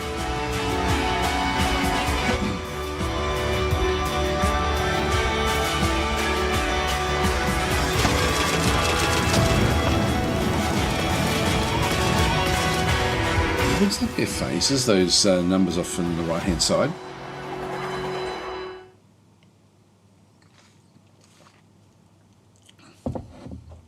Yeah, so then we've got a whole different sort of screen. So it's very much a very highly strategic game. And I'm trying to think, there was one where you had like these robots that you brought into like a grid. And it's not that game, but it reminds me of the same sort of strategy as that game. And I just can't think of what that game is called. But yeah, it looks good. This game looks very, very solid, with different things that you can then go and do with these different raiders that then sort of come in. Yeah, it looks interesting. Looks very, very interesting. So I'm looking forward to that one. Just go back out. Zoom down there so that the sound won't kick in. Right, so that is actually, so Fog Piercer I'm going to be able to show in a few days' time. Space Scum, Space Scum, not Space Scum, Space Scum demo is also, just downloaded that today actually. I covered this some time ago. Again, I don't think I'm under embargo to show this. So this one is, I'll open this one up. I don't think there's an embargo on that one. I think it's just purely a demo.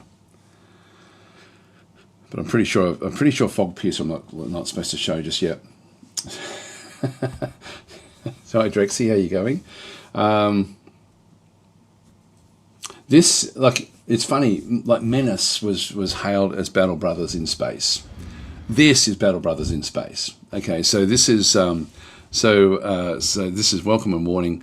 So Space Scum is nowhere near finished. It's unbalanced. Doesn't have all its features, content, or polish. Please keep this in mind. More and better is coming. It's meant to be hard. You're meant to reload the game sometimes. New players should definitely do the tutorial. Thanks for trying the demo. And so this is, if we start the demo here, help us fix bugs, yeah, blah, blah, blah. Yep, so accept and play. And so this is as this is Battle Brothers in space. So we'll just go into new game. This is Penal Colony tutorial. Maybe I'll just quickly sort of try to run through this one through here.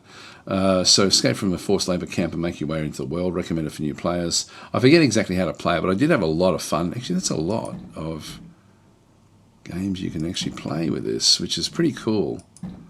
So this one's only, what do they go up to? It's 2 debug, I'm not sure what that is. Start on an arrow planet, total of 2 planets involved. It looks like you've got a lot to play with there. Yeah, there's different groups. Let's just go and just go next. Crew name Space Scum. Seed is just random seed. Crew symbol, that's okay. This is disabled in this demo. So you've got galaxy size combat. This is going to be such a good game. Really looking forward to being able to sort of play the actual proper build in this one. Enter the world. So there's going to be sort of like a meta game. It's yeah, I'm on it. Okay, yeah, confirm. So this is essentially, it looks like Battle Brothers, doesn't it? With what you end up doing, so you can get in behind different areas. So in this case, it wants us to get in behind this rock. So blocks movement, can block sight, height 1, cover value 10. So if I go and click on her, I'm guessing I just right click, move into cover, left click to move. All right, and so the initiative queue, which you see through here, this is just going through how to play the game. So we have got, are these guys on it? No, that's the enemy. Move into cover, click end turn. The AI has been fun, actually. It's been good. So we now actually have attack enemies. Use the attack ability on your enemy. This wants to move. Where's the attack? Night, night, sweetheart. Don't know if I can do that one. Too far. Okay, we'll end our turn there. It's a hard game though. It's actually this isn't too bad, but this looks like the Guardians of the Galaxy sort of gear, doesn't it? I don't know what these refer to. The different parts there. Oh, armor piercing 6. I don't know what FP is. Anyway, there's tidy work that. Got him. Okay. All right, victorious. You stand out of 2 cooling bodies. Confirm. Prisoner appears at you through the dust. Okay, again, an additional crew member. And so then you sort of just move through randomly generated scenarios, I guess. Tactical battle. It's located here. Location not cleared. So we'll just go and enter. I won't play this one out, but you get the idea. We'll just go to fight. So it's sort of it feels like Battle Brothers, but it's even with the random content, like there's a wall there, but there is actually a way through, and so they get to have their turns first. Then there's 2 others inside here. Can we get that? We'll start the battle. What? Then we can just open the door. Characters with melee weapons have a zone of control around them marked in red. Okay, blah blah blah. Not seeing them just yet. So we've got action points that we can then sort of go and make use of. Still not seeing. Oh, there we are. Yeah, this one here is Prisoner Bandit. Yeah, there they both are. They've both just got melee weapons. I'll just stay where I am. All right, we'll end our turn there. Ready and waiting.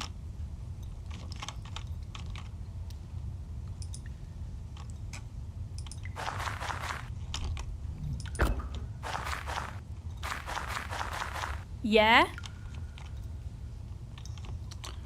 I haven't shoot at them yet. Too far with that one. Anyway, I won't keep on playing it, but it's quite a cool little game.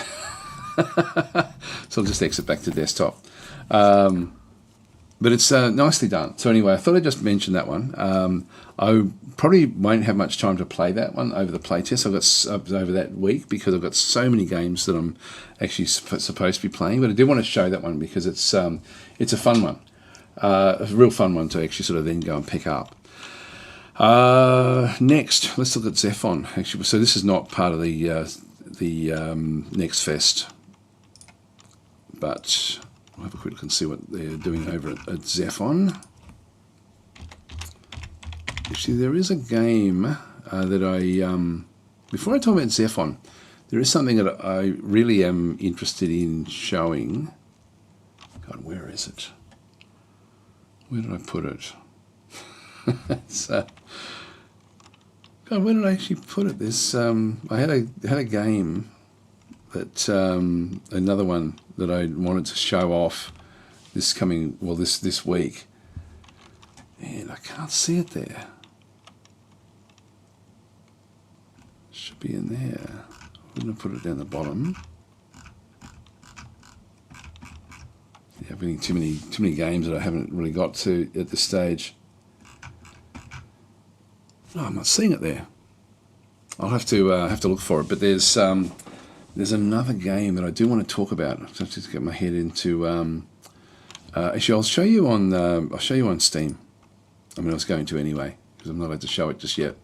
But there's a demo coming with a game called Down with the Ship, and this looks really, really interesting. This is a strategic auto battle, and the reason this is what I was talking about, the guys with Proxy Studios. They're the publisher of it, which Proxy Studios are the developer of Zephon.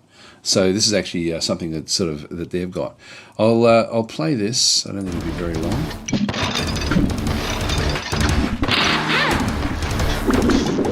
It's an auto battler where you construct a ship with different abilities.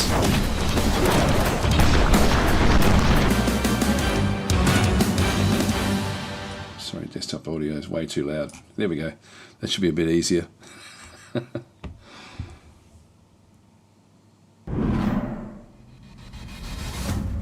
Sorry about that, guys.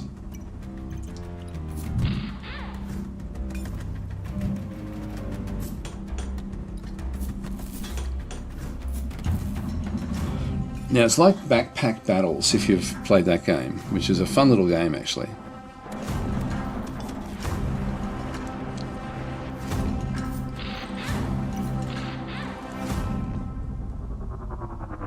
So over time, you just get bigger and bigger ship as you build up.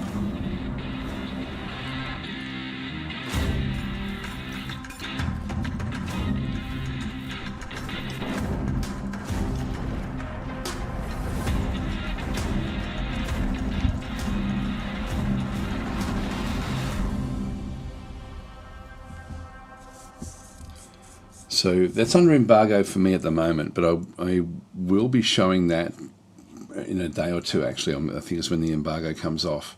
But it's actually quite interesting the way it sort of does set up. Every component is can be sort of enhanced by what's next to it, and so it's quite a it's not a purely a build a ship type thing. It's actually much more about placement of elements to sort of make it work. You've got limitations with what you get. It's all a bit random.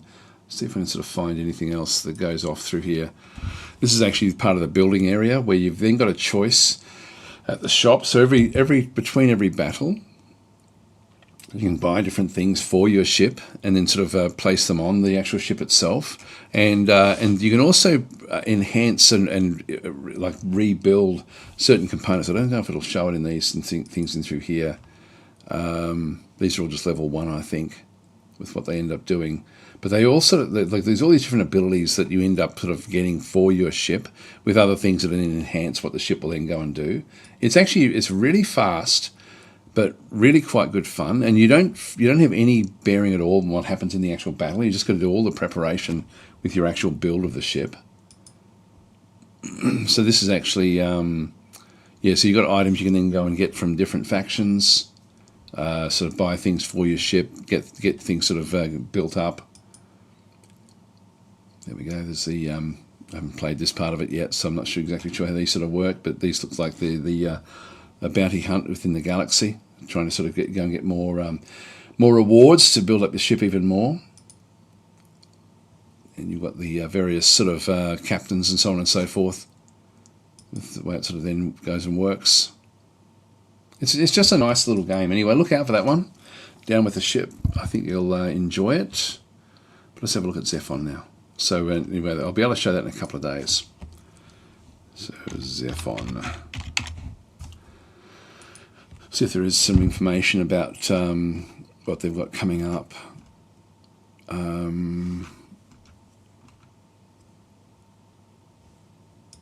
Yeah, this one's only just come out. Okay, here we go. So this is just came out a day or so ago. So in the spirit of keeping up to date with development, we've got a bit to report to you.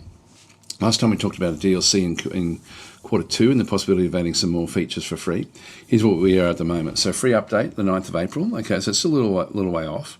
While we get the next DLC ready, we're planning to finish a larger free update to address some low-hanging fruit. So fragments of Fulcrum. The Fulcrum pieces have crashed into Earth. Yeah, blah, blah, blah. Larger maps. Increased space available per player on all map sizes. Added 2 larger sizes. Been feeling a bit more cramped than we like. Also increased maximum players from 12 to 16. That's good. Prepare for upcoming DLC. Cool, that's nice. Including new colours. So I don't know how many mods there are for this game, but I mean Gladius had some great little mods. But I'm just not sure about this one. I haven't actually had a look. So there we go. There's bigger changes there with the new map sizes. Last days of Earth improvements. Okay, that's not going to mean much to us, I don't think. City caches. So city destruction currently spawns advanced branch caches instead spawn unique city caches that offer larger rewards. Okay, that's interesting. Synergy technology. This looks like it's good. They're really sort of getting more involved. God, I really hope at some point they make a Gladius 2. That would be just awesome. The one thing I don't like much about Zephon compared to Gladius is just the lore. I really like the Warhammer lore of Gladius, whereas this is not that. So the Syncretic and Imperious DLC in May. So 2 new leaders, 6 new units, 1 advanced Zephon unit, 3 new operations. I'll have to play this again. It's been a long time since I've actually played it. Yeah, there's a whole lot of different stuff that they're bringing in, which is nice. This must be the stuff from the DLC. Anyway, I won't spend too much time with Zephon. That's not really part of the demo as such, the demo week, but great little game. Okay, what's next? So, yeah, so Big and saying the last days of Earth is brutal. So is that a scenario? Is that the way it sort of works? It's sort of like there was an old game called The Last Days of Old Earth. That was really cool. That was like Armageddon Empires. Oh, let's actually talk about Norse. Because Norse is coming very, very soon. And I'll just get rid of that. Oh, hang on. Don't want to do that. Let's go back out again. Sorry. Chose the wrong thing. Now, it's sort of funny. It's funny it's mixed. So it came out pretty much now. So it launches today. It's a massive game. This is I will give a little bit of warning. This is fairly graphic. So this is not suitable for children. If any of you are kids that are watching this, you may not want to watch this bit of it. So it's this cutscene. I'll show you. I'll just show you a part of it. Don't know if you've heard about this one. Put the sound up a little bit. The game is very heavily focused on melee combat. It's constantly progressing. The narrative is building up, and so is the amount of mechanics you work with in combat. Actually, that's not really what we want to look at either. Whoops, got a bug there anyway in Steam. It's nothing to do with the game. That is purely Steam.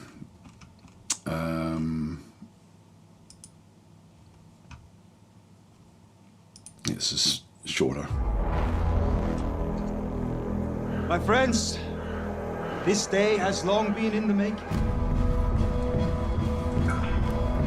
My people, the time for waiting is over. Will you stand with the ferocity of wolves?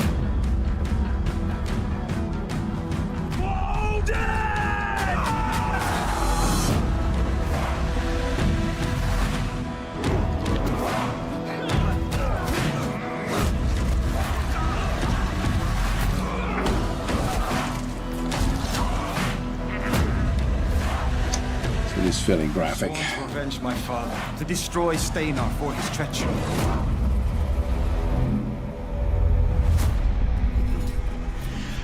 I shall crack your skull and use your brains to grease my sword.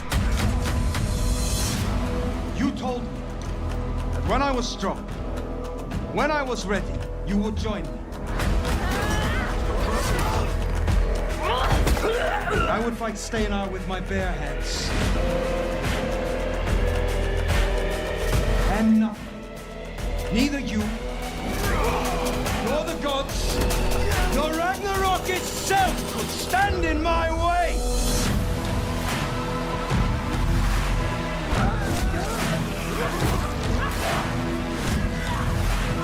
We will see who is still standing at this day's end! So, it's sort of interesting when you look at mixed. It's sort of like I think that's unfair, to be honest with the from what I've seen of the game. The game is heavily story driven, so it's not the sort of game that I would normally sort of be showing on my channel, where I don't tend to do walkthroughs. I tend to do more sort of more open or broad or procedural content, whereas this one doesn't have a lot of that from what I can understand. So it's much the story. It really is, I guess, essentially be a bit like playing a TV series. So I think a lot of the reviews are because I think there's about 15 hours of content in what you end up getting, and so the cost of it, like for 50 Australian bucks. I still think for 15 hours that's actually not too bad personally, but I think that's been some of the problems I've sort of seen in chat has been about the actual about the fact that it is actually a story driven and it's and there's 15 hours. People are saying it's not long enough. I don't know if that doesn't sort of really sit true with me, but anyway, that's what it is. So it's very heavily story driven, but there are, and let's just see if we can find different things. The actual combat itself is turn-based, and it looks fairly strategic. It looks a bit like Fallout, I guess. It's like the old Fallout games. It's sort of the way it sort of that's what it reminds me of. You've got different classes. One thing I'm not sure about is whether you've only got a preset group of heroes or whether you actually bring more into it as well. But there's so the combat looks fairly simple, but still turn-based combat. But it's mainly story driven. So there's a lot of story driven content. The different classes of fighters have got different abilities as well, from what I understand.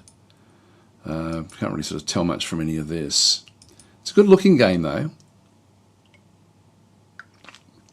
and from the small amount that I have looked at it, I felt that the story itself didn't look frivolous. It looked like it was actually a pretty good story. So that's sort of, I just wanted to sort of show it. I don't know how much I'll actually play this, but it's yeah. So that Rex is saying Norse is out and already mixed. There we go. Yeah, Chris is saying it's my dinner time. I'll catch you later. I'll see you later. So Sizzle's saying could be fun. I like building stuff. And Norse, I don't know how much you build, to be honest. I think you do a little bit. It's a sort of, I think it's a bit of a city builder, but I think that a lot of your decision making will be in line with the story. So I'm just not sure how much. I don't know how open the world will be. So maybe we'll actually have a look at and see if there is actually some of the comments, mixed reviews. Here we go. So this is interesting. So it's always handy to see these, particularly if like no one's really going to have had much time with the game. So I can see the game is great, but the performance, the bugs, the glitches are too much to enjoy. It's properly right now. We'll see after some patches. I mean, you can't make a manual save. When you press enter, the save is not saved. Yeah, so there's, okay, it sounds like there's some pretty fundamental problems with it. It's only my second Steam review since 2011, but just a forewarning, since I think it will be the first review, a monetary caution. Wanted to love this game, loved XCOM and the like, historical settings as well as the choice-driven narrative, but the performance was so bad even on, okay, so we got some, I'm absolutely chugging and getting a minute from, it's a big game. I think there's a lot of dialogue in the game. First of all, I have big expectations from this game just by seeing the trailer and that the game is about. First impressions, graphics are okay. The game itself is not very optimized. I'm an hour deep in the game, and the very first thing I noticed I didn't like is that when you hit an enemy sometimes very often doesn't respond to an animation at all. Yeah, so that's more about the animation quality. Game has a lot of potential, but it feels very unpolished, like it's not even in early access, but in alpha state. I got invested in story very quickly, but the amount of clunkiness doesn't allow me to continue playing the game in its current state. I hope the developers are going to be working on this game, since I repeat, it has a lot of potential. My belief is that the developers, this is a bit of a passion project, so these are things I think will be fixed at some point. But again, why didn't it launch into early access? Is it early access? No, it's not. No, it's not. Okay, big mistake. Big mistake. If you're a developer, embrace early access. Seriously, if you're particularly if you've got something that's fairly ambitious, and this is an ambitious game. So when you've got an ambitious game, you really want to be going into early access first, iron out your bugs, get everything sort of set up. People are much more forgiving in early access, but they're not forgiving with a full launch. I think I only see a worse optimization in Cyberpunk and compared to this game. Yeah, so it's all about the optimization. That's interesting. I like the game so far. I finished majority of the tutorial. It's a fun game. And if you like XCOM and Baldur's Gate and games with combat mechanics and the like, however, it really needs performance. Yeah, okay, there we go. So performance again, even though it's got a thumbs up. Yes, there are glitches and transitions. Yeah, so it's all about the performance. Just finished the prologue. So far, so good. Combat seems pretty good. The game looks beautiful. Needs some work. Yeah, so I think that the story is going to be very, very good, just from what I've sort of seen of it. The combat is going to be sort of like fairly basic, I would believe. It's still turn-based. Not sure what happens if you start losing characters, what that means to the story. Anyway, it looks interesting. So it's sort of, but at this stage, it looks like it does need a bit of work. So, interesting take on it. But it's a big game. It's probably one of the biggest games that I've actually installed on my computer. So I'm still installing it, to be honest. So that is Norse, which is just come out today, basically. So it's unfortunately a rocky launch yet again. So Boland's saying story driven with turn-based tactical combat. Yes. So Boland's saying looks like Expeditions Norse, even the style. Yeah, I haven't played that at all actually. It's a game I wasn't going to pick up at all. Like and then I looked at the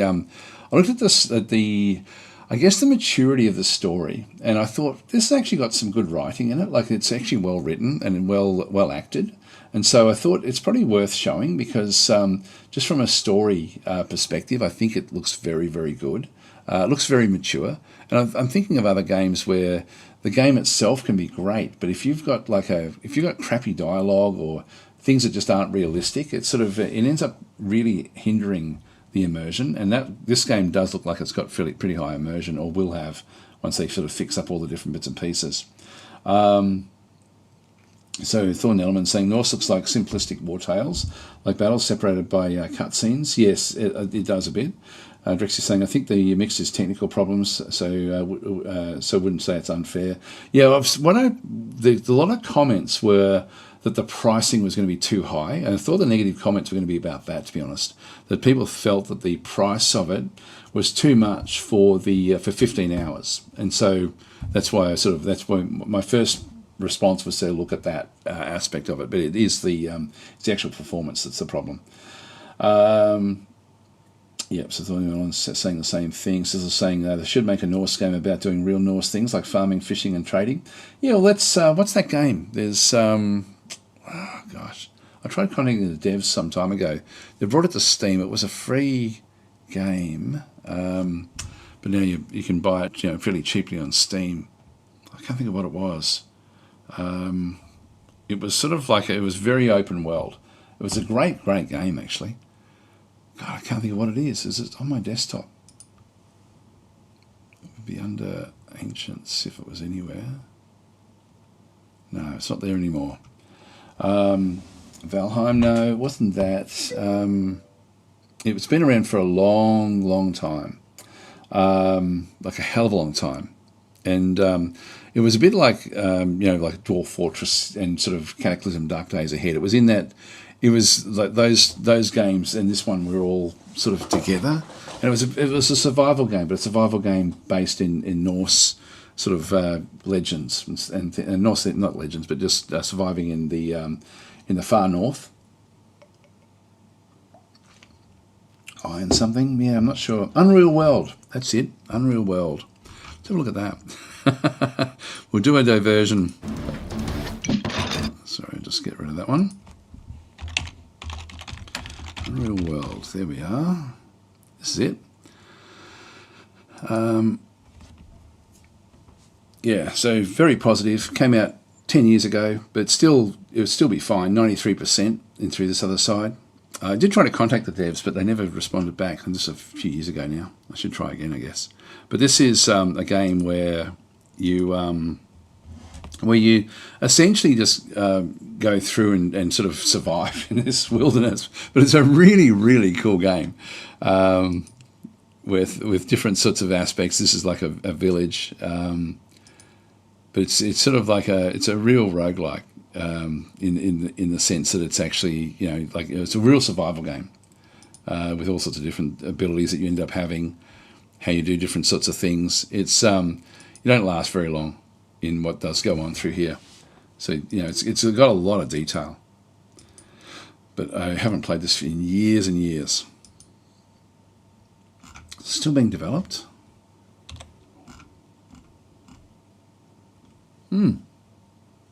Yeah, so they're still doing stuff. So they're still sort of building it. There we go. That's good. That's good. It's still, is it still early access? I don't know. It's just is what it is. Oh, good stuff. I'm glad to sort of see that that's still kicking around, and where it actually is. Yeah. Okay. That's great. So anyway, that's still there. So hi Maladroid, how you going? And yeah, it's the longest supported game ever. There we go. Real world is harsh. Yeah, Finland Winter Survival. It is. It's a very harsh game, very difficult game to play. Far north, we shall take you.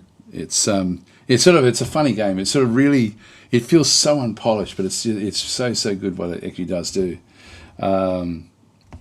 Yeah. So since 1992. Yes. This is actually only when it came to Steam.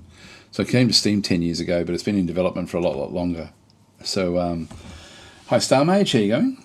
Thanks guys for the happy partner anniversary. I don't know where it's showing up, but anyway, it's sort of one of those things. Yeah, it's just interesting with Twitch. So Sil's saying, Daz, my comment was for a totally different game. I need to timestamp things. Okay, I'm not sure which one that was. Yeah, I'm not sure which comment you mean. Anyway, let's keep on moving forward. What other games? What have I missed? Oh, I know what I've missed. Let's go back in here again. Battle Sector. There's another game that's actually got some content coming very, very soon. This is such a good game. Like, such a good game. And it's just getting better and better. You can see down through here, Battle Sector, when it first came out, I was very much on the fence about. And you can see there that it's now rating 87, 84. So this is great for one of these sort of games. And they've got a new DLC coming for it. And this is becoming the new Gladius in sense of like it's much better graphics than Gladius. The immersion is deep, a bit like Gladius, but it's not like a big sort of strategy game on one big map. But I really like what they've done. So Black Legion is what's coming. So I will get the key for this one very, very soon. My understanding, and I think I'll be able to play it this week as well. So I'm hoping to be able to sort of show off what this has got in it. But this is the Chaos Marines.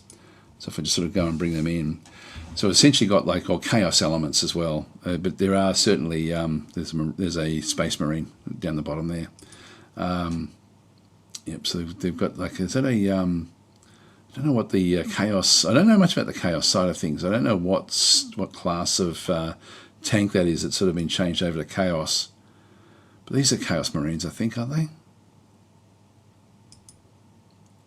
There's some sort of support type unit. Yeah, different groups coming in through there as well. It's such a beautiful game, this one. Just such a great, great game.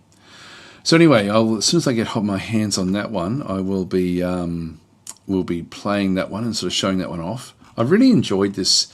You know, the faction that I've every faction I've found to be really, really immersive with the way that they've actually handled it. If we just go back out to the main group, I really haven't had a problem with any of the. I'm just trying to think of the only one I haven't really taken to is the Demons of Khorne. That's actually probably the one element that I just haven't really enjoyed, but everything else pretty much I've enjoyed. The Orcs maybe not as much as well, like just because they're quite. I find them quite weak to play as, but I've enjoyed everything else. Like they've got the Blood Angels back in through there. We've got the Necrons, Sisters of Battle. So the Adeptus Sororitaris or whatever it's called, Sororitas.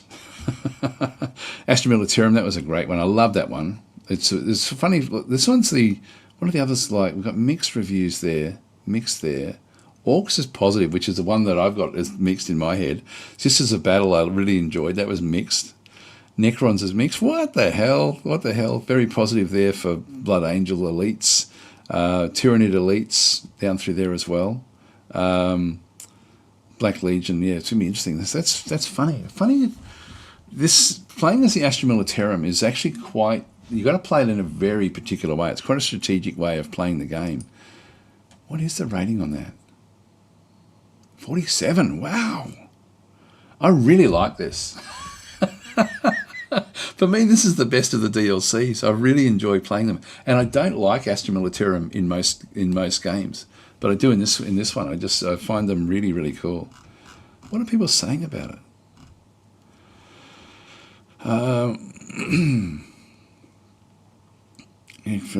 So the faction feels incredibly rushed and unfinished. The animations are awkward and downright awful. Well, that's probably fair, I guess. Every step feels off. The voice acting is uninspired, and the weapon sounds even worse. I've always found Astro Militarum to have crappy voice acting anyway, like just as a faction. Yeah, well, it's a real fan who likes the games. Yeah, so it's very specific things. Interesting. I mean, you get that, I guess, with all these sorts of games. But the actual base game itself is just getting stronger and stronger. So anyway, I'm looking forward to trying out the Chaos Legions. So Boland's saying, of course, Space Marines gets lots of love. Yeah, the Space Marines. So that's the actual base game. Is the Space Marines. That's pretty much it there. Okay, so Christopher is saying the Orcs are much stronger because they got buffed through updates and new units. Oh, okay, all right. Well, that's actually interesting because I haven't played it since it first came out, and I was underwhelmed with it. Okay, this Star Mage thing is a little hat next to the channel name, and the auto adds this to the chat to send. Oh, okay, right. There we go. So Reader's into saying, have you seen Merklok? I played the demo, it was interesting. I haven't, no, I don't know anything about the one. Merklok. Let's have a look and see.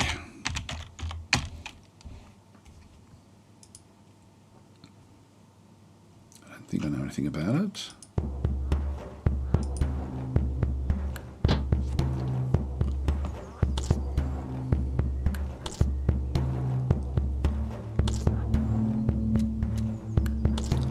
No, this isn't doing much for me, I've got to be honest. So know. It's, these sorts of games, it's like Tome and those sorts of games. I don't really get into. I don't know what it is. Yeah, I'm not sure about that one for me. Yeah, sort of. A lot of people recommend games that are like that, and I just, whenever I play them, I don't really get into them. I'm just trying to think if there's anything. Actually, I'm going to show you something now, which is going to be. And most of you are going to hate this, but Doel Dungeon. I'm going to show you this one here. I've got a few in this side as well, which I wanted to talk about before I get going. I'm down to scant minutes now to actually get through some more of these. But this is a game that's just come out.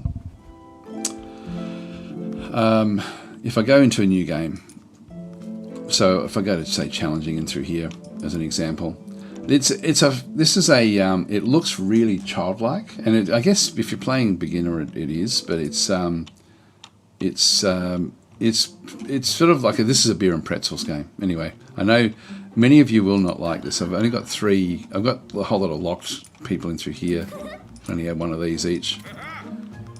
I'll just play one so you can at least see what it's like. I don't mind these games. I know many of you just cannot stomach them. I've got to go across to here. The basic story here is that there's a friendly witch down into here. Something's happened to her house, and we've got to go and start to defeat all these different enemies. And if we go and have a look in different places, certain biomes that have been locked off. So this one here, this is the first areas that we have to then go for. Now I think that these are random levels, which is pretty cool. Let's just go across to here. We've got 2 starting fights. So villager everywhere. I don't know if it is. I did do that one last time. No, that's villager there. I'll just go into here and just see what we end up getting. So we'll start.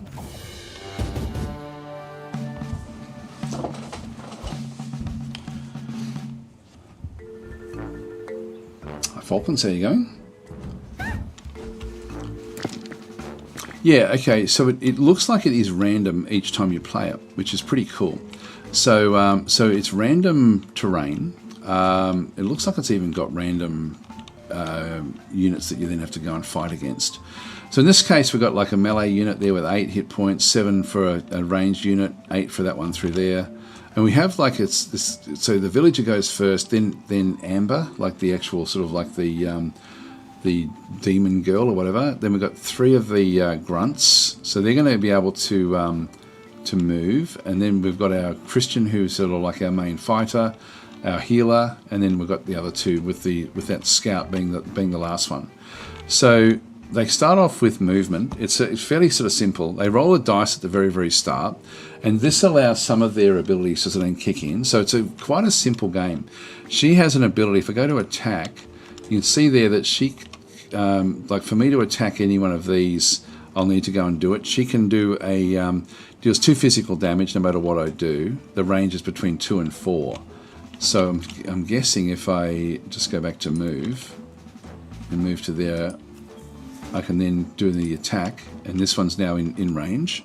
So I've got to use the dice in that position. It'll still only do 2 physical attack no matter what. Okay, so she's now finished her turn. Now she rolled a 2 and a 5. I'm just going to move up a little bit, and so we'll start to sort of move these into position. The attack in through this other side, if I go, I've got buff, which allows me to do even more movement, but I can go to attack. I've got 2 different attacks. One is a physical attack where it's going to be range 1, and one is like a fire attack where it will do whatever I put into here is a damage it will then go and do. Now there's 6 left there. If I'm wanting to, I get 1 turn every phase to re-roll a dice. Let's just see if we can roll a 6. That way we can kill off that unit. No, only a 4. So in this case, what I'm going to do is I'm just going to go with the attack. I've got the fire damage. Now that one is 7, that one's 6. I think I'll take this one out. Or, do some damage to it. So So we have different things. We need to apply wet to some enemies. We've got an ability with the healer to do that one, and end the mission with Christian at full hit points. So that's actually, we get bonus points with those. So I've still got one dice that I can do different things with, but really the only attack I've got left is this one here, so I'm not going to be able to use it. So I don't really have anything. The buff will then allow me to move. So if I go back to buff, I can then sort of move 4 again. So I'm going to move back across, just move over to here, and we'll end our turn. So he's going to be moving. So he's using his dice for move. He's only got 1, so he doesn't get to do much. He does do an attack. So it's a fairly simple game, but it's not bad. Okay, so it's now us, and we rolled some really shitty moves here. We need to kill this guy off. And I'm going to re-roll one of the dice.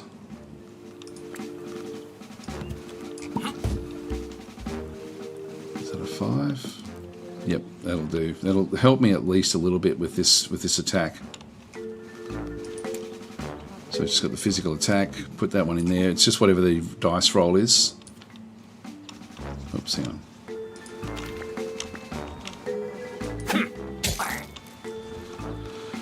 So it's down to 3. Okay, we'll end our turn there. Actually, I've still got these. Still got the 3 there, so I'm just going to go back to defend and just. He gets whatever that roll is divided by 2 is going to be the shield that he then has on himself.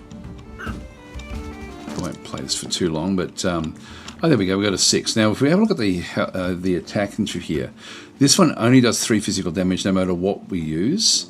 So if I go and apply that, I can actually go and hit this guy here and get rid of that threat straight away. So I'm going to do that one initially.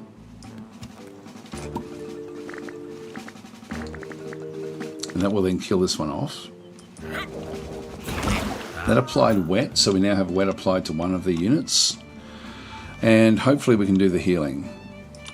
Oh no, we just can't quite do it. I should have moved out of the way. Yeah, would have been able to heal her up. Well, let's just put that into buff, which allows me just to move.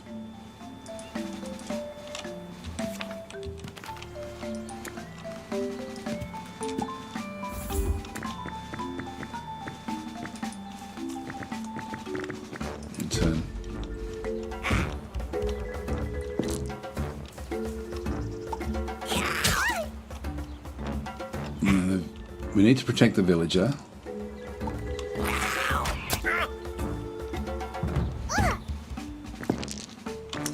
Now she only does 2 physical damage anyway, so I'm just going to move her down to here, do the attack.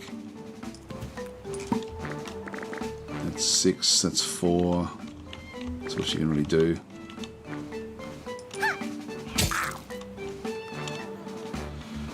Alright, that's all that she can do with her turn. Oh, useless, but her actual physical attack is pretty useless anyway. So if I go back to attack and go back to this ranged attack, I do get an attack there against a scout. This one does use whatever the dice roll is, but the other attack is always only 3. So I've only really got that one through there anyway. So if we just go back in, and what I'll do is before I do those, I will actually just go back and re-roll the dice. Hopefully I can roll a big number. 4. It's a little bit better. Well, let's just go back to the attack. We use that one because it doesn't make any difference. A little bit of extra. And then we've got the fire attack. I can't do that one because it's right next to me. So I can wipe out that one there. So we get a little bit of gold from that. End our turn.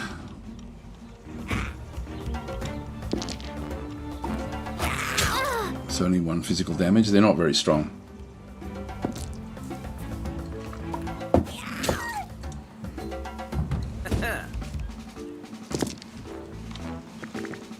going to have to deal with this one here.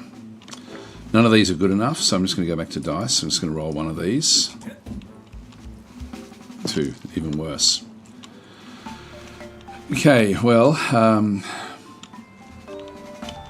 this is now becoming the threat. That one I need to just do some damage there.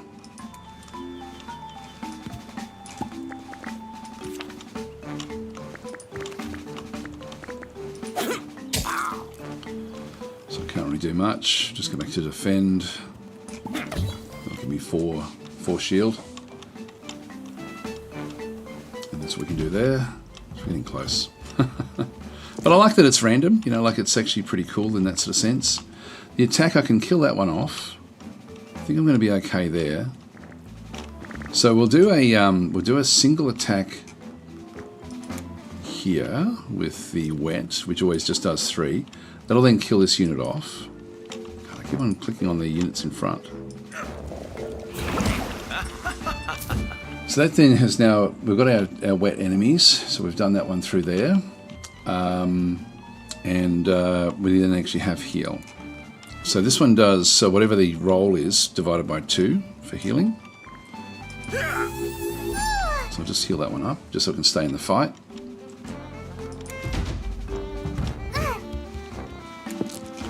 So we need to move that one out of the way. Now that one's down to 5, that one's still got 8.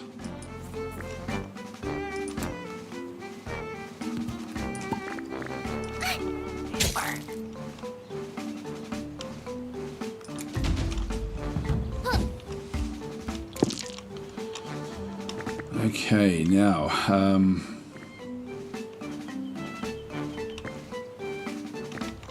look, I'll still just keep on focusing on this one up through here.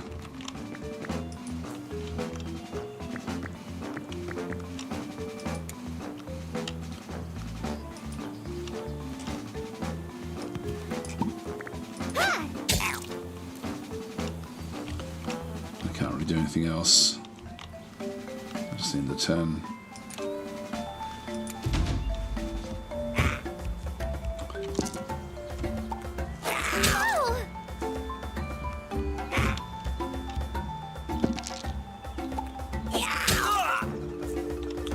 Shield up.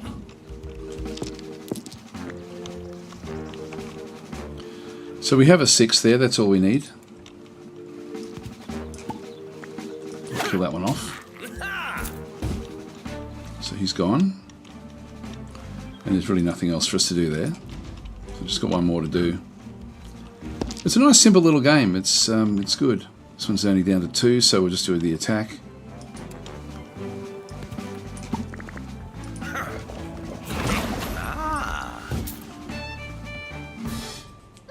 Yeah, but I'm saying not all games have to be complex and gritty like Gladius. Yeah, no, it's sort of, it's childish, I guess, in so many ways, but I actually quite like these sort of games, to be honest. They're nice and fast to play, which is good. So we picked up some loot, click to continue. And so that's now been done. It then extends out, and so we end up with getting sort of like these progressions through this map. Once you finish this map, it then opens up the other maps as well, but they are randomly generated, which I really like. So we end up with sort of, and there's different aspects about them as well, like there's different level ups, and with this one here, what have we got in through here? Yeah,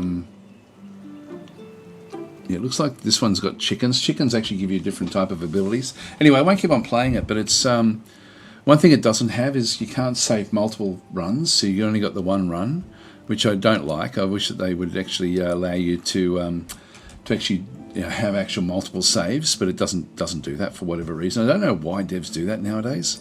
It's just crazy. Anyway, that's Doel Dungeon. Battle Lads is another one that I haven't really played yet, but this one looks interesting, but I haven't really had a good look at it yet. I'm going to get going in a minute, so I better sort of start to rush, but I'll just want to go through a few other games you may want to have a bit of a look at. Now, I think Battle Lads has actually now been fully launched. It's taking its time. But I know nothing much about this game, to be honest.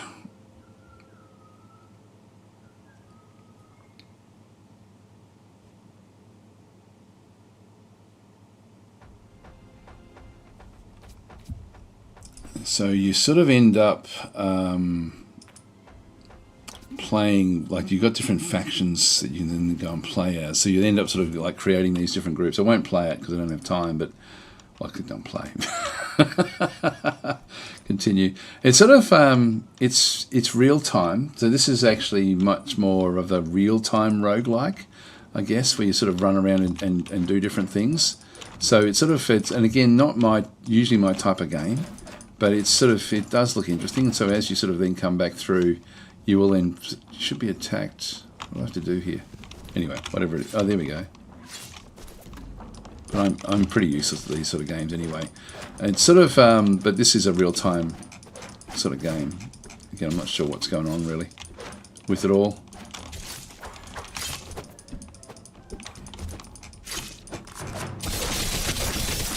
Anyway, let's not worry about it. Just quit out. So that's not usually my type of game. Monster Breeder. I haven't actually even opened this one up yet, but I just got this one this week from the dev, and this was actually Tortuga Power, who many of you will know and probably follow, who sort of covers a lot of the same sort of games that I cover as well. It's funny because we don't chat all that often, but when we do chat, there's always sort of like, oh, what game are you playing and stuff like that. Anyway, he said, oh, you got to try this game called Monster Breeder, and when I do have a giveaway, I've got a giveaway for this one as well. So when we do get back to a standard ChatTactic, I do have a giveaway for Monster Breeder. But he was saying this game is really amazing. So anyway, he sort of put me onto that one there, but I haven't actually played it yet. So but I am looking forward to getting into that one as well. So that sort of covers things. Be off saying, how is the end game? That's what's holding me back. Which game are you talking about? Sorry. Not sure which game you've not played. Sorry, I'm not sure which game. Oh, the Monster Breeder one or Battle Lads? I'm not sure which game you're referring to. Oh, Monster Breeder. Yeah, I haven't even opened it up. It's just I was just going off Tortuga Power's recommendation. You know, just he was just saying it was a he thought it would be a game that I would like, and you know, so it was sort of one of those things. But I haven't actually tried it yet. But it's been out for a little while, about a couple of years, I think. So it's not a new game. I feel like there's another game in here that I should have actually mentioned that's coming up.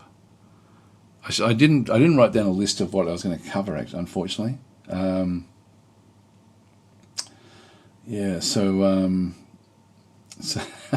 original intent saying nothing unmanly about playing cozy games. Yeah, I know, it's sort of weird. I like a lot of those sort of funny games where they don't really do anything. I don't think I've got anything. There's nothing else up there that I needed to talk about. I feel like there's something big that I've missed. Some big game that's either just come out or coming out. Menace. Actually, there was something else I was going to talk about of Astro Protocol. I played this during the week. A real surprise packet. I'll just open this one up again.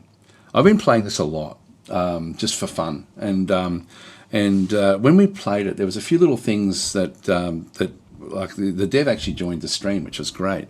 And so we were talking about different things in through here. I might sort of make this the last thing we spoke about, but I was so impressed with this game. It's so simple. Like if we just go to a new game, I've been sort of just playing random factions, just go next. And I've been playing on high difficulty now, which it's sort of funny when you look at this one through here. You've got the high is the human player and AI have equal income. So high is actually just standard. It's quite difficult to win on it. Like the AI does obviously play fairly well, and so if you just go and start the game, it's a few little extra things that they've actually added into it, but it's a very, very quick game to play. I've lost the game in 10 turns. I've won it in about 30 turns, I think. So it can be played pretty quickly. We just happen to be playing as Earth in this instance. So we just want to have a bit of a look around, see what's actually there. I'll just quickly go and have a bit of a look. Extract the compounds.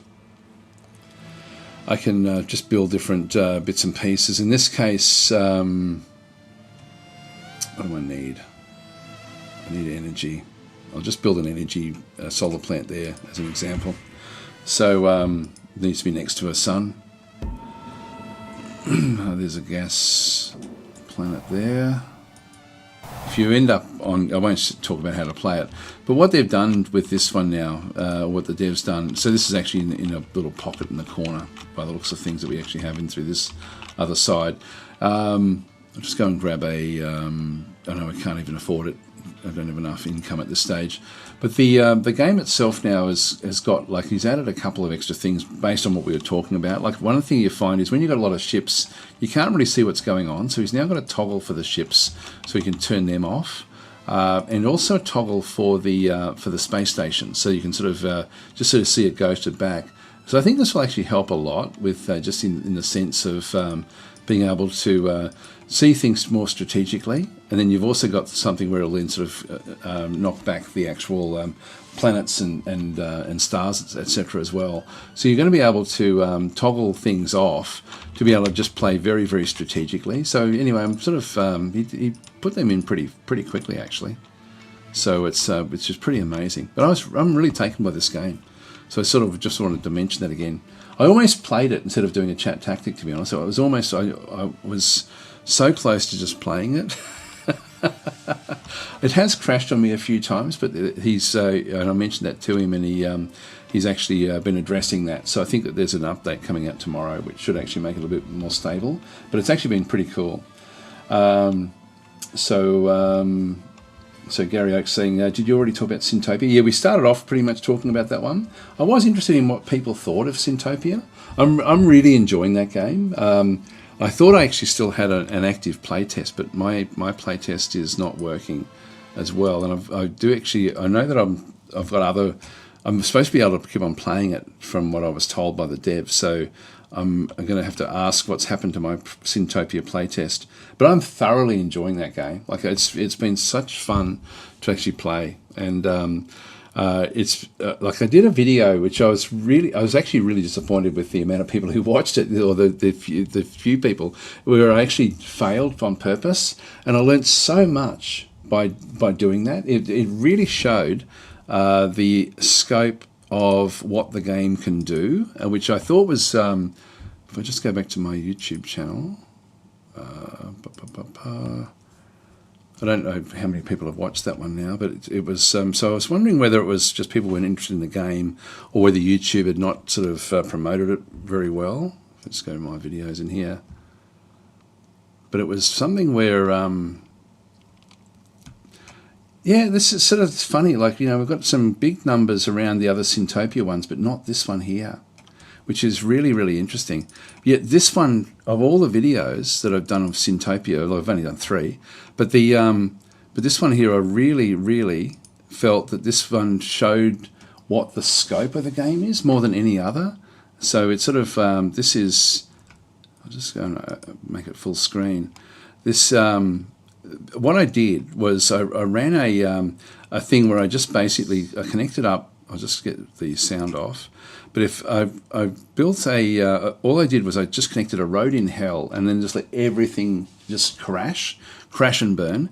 And so many different things can go wrong with it. Like, it's just, it's really interesting. Like, I'll let all of the sins actually take over.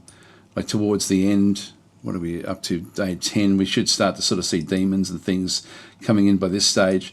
So I've played this so many times where things actually sort of crash and burn. Like in this case, I played it on sort of fast moving, but it was like I just let the game run, and it was really, really interesting. So if you do, if you are interested in the game at all, like these are things that have come from a demon. So these are actually demon spawn. So there's a demon somewhere else, demonic activity in through there. So just going through the way that everything works. There's so many different aspects.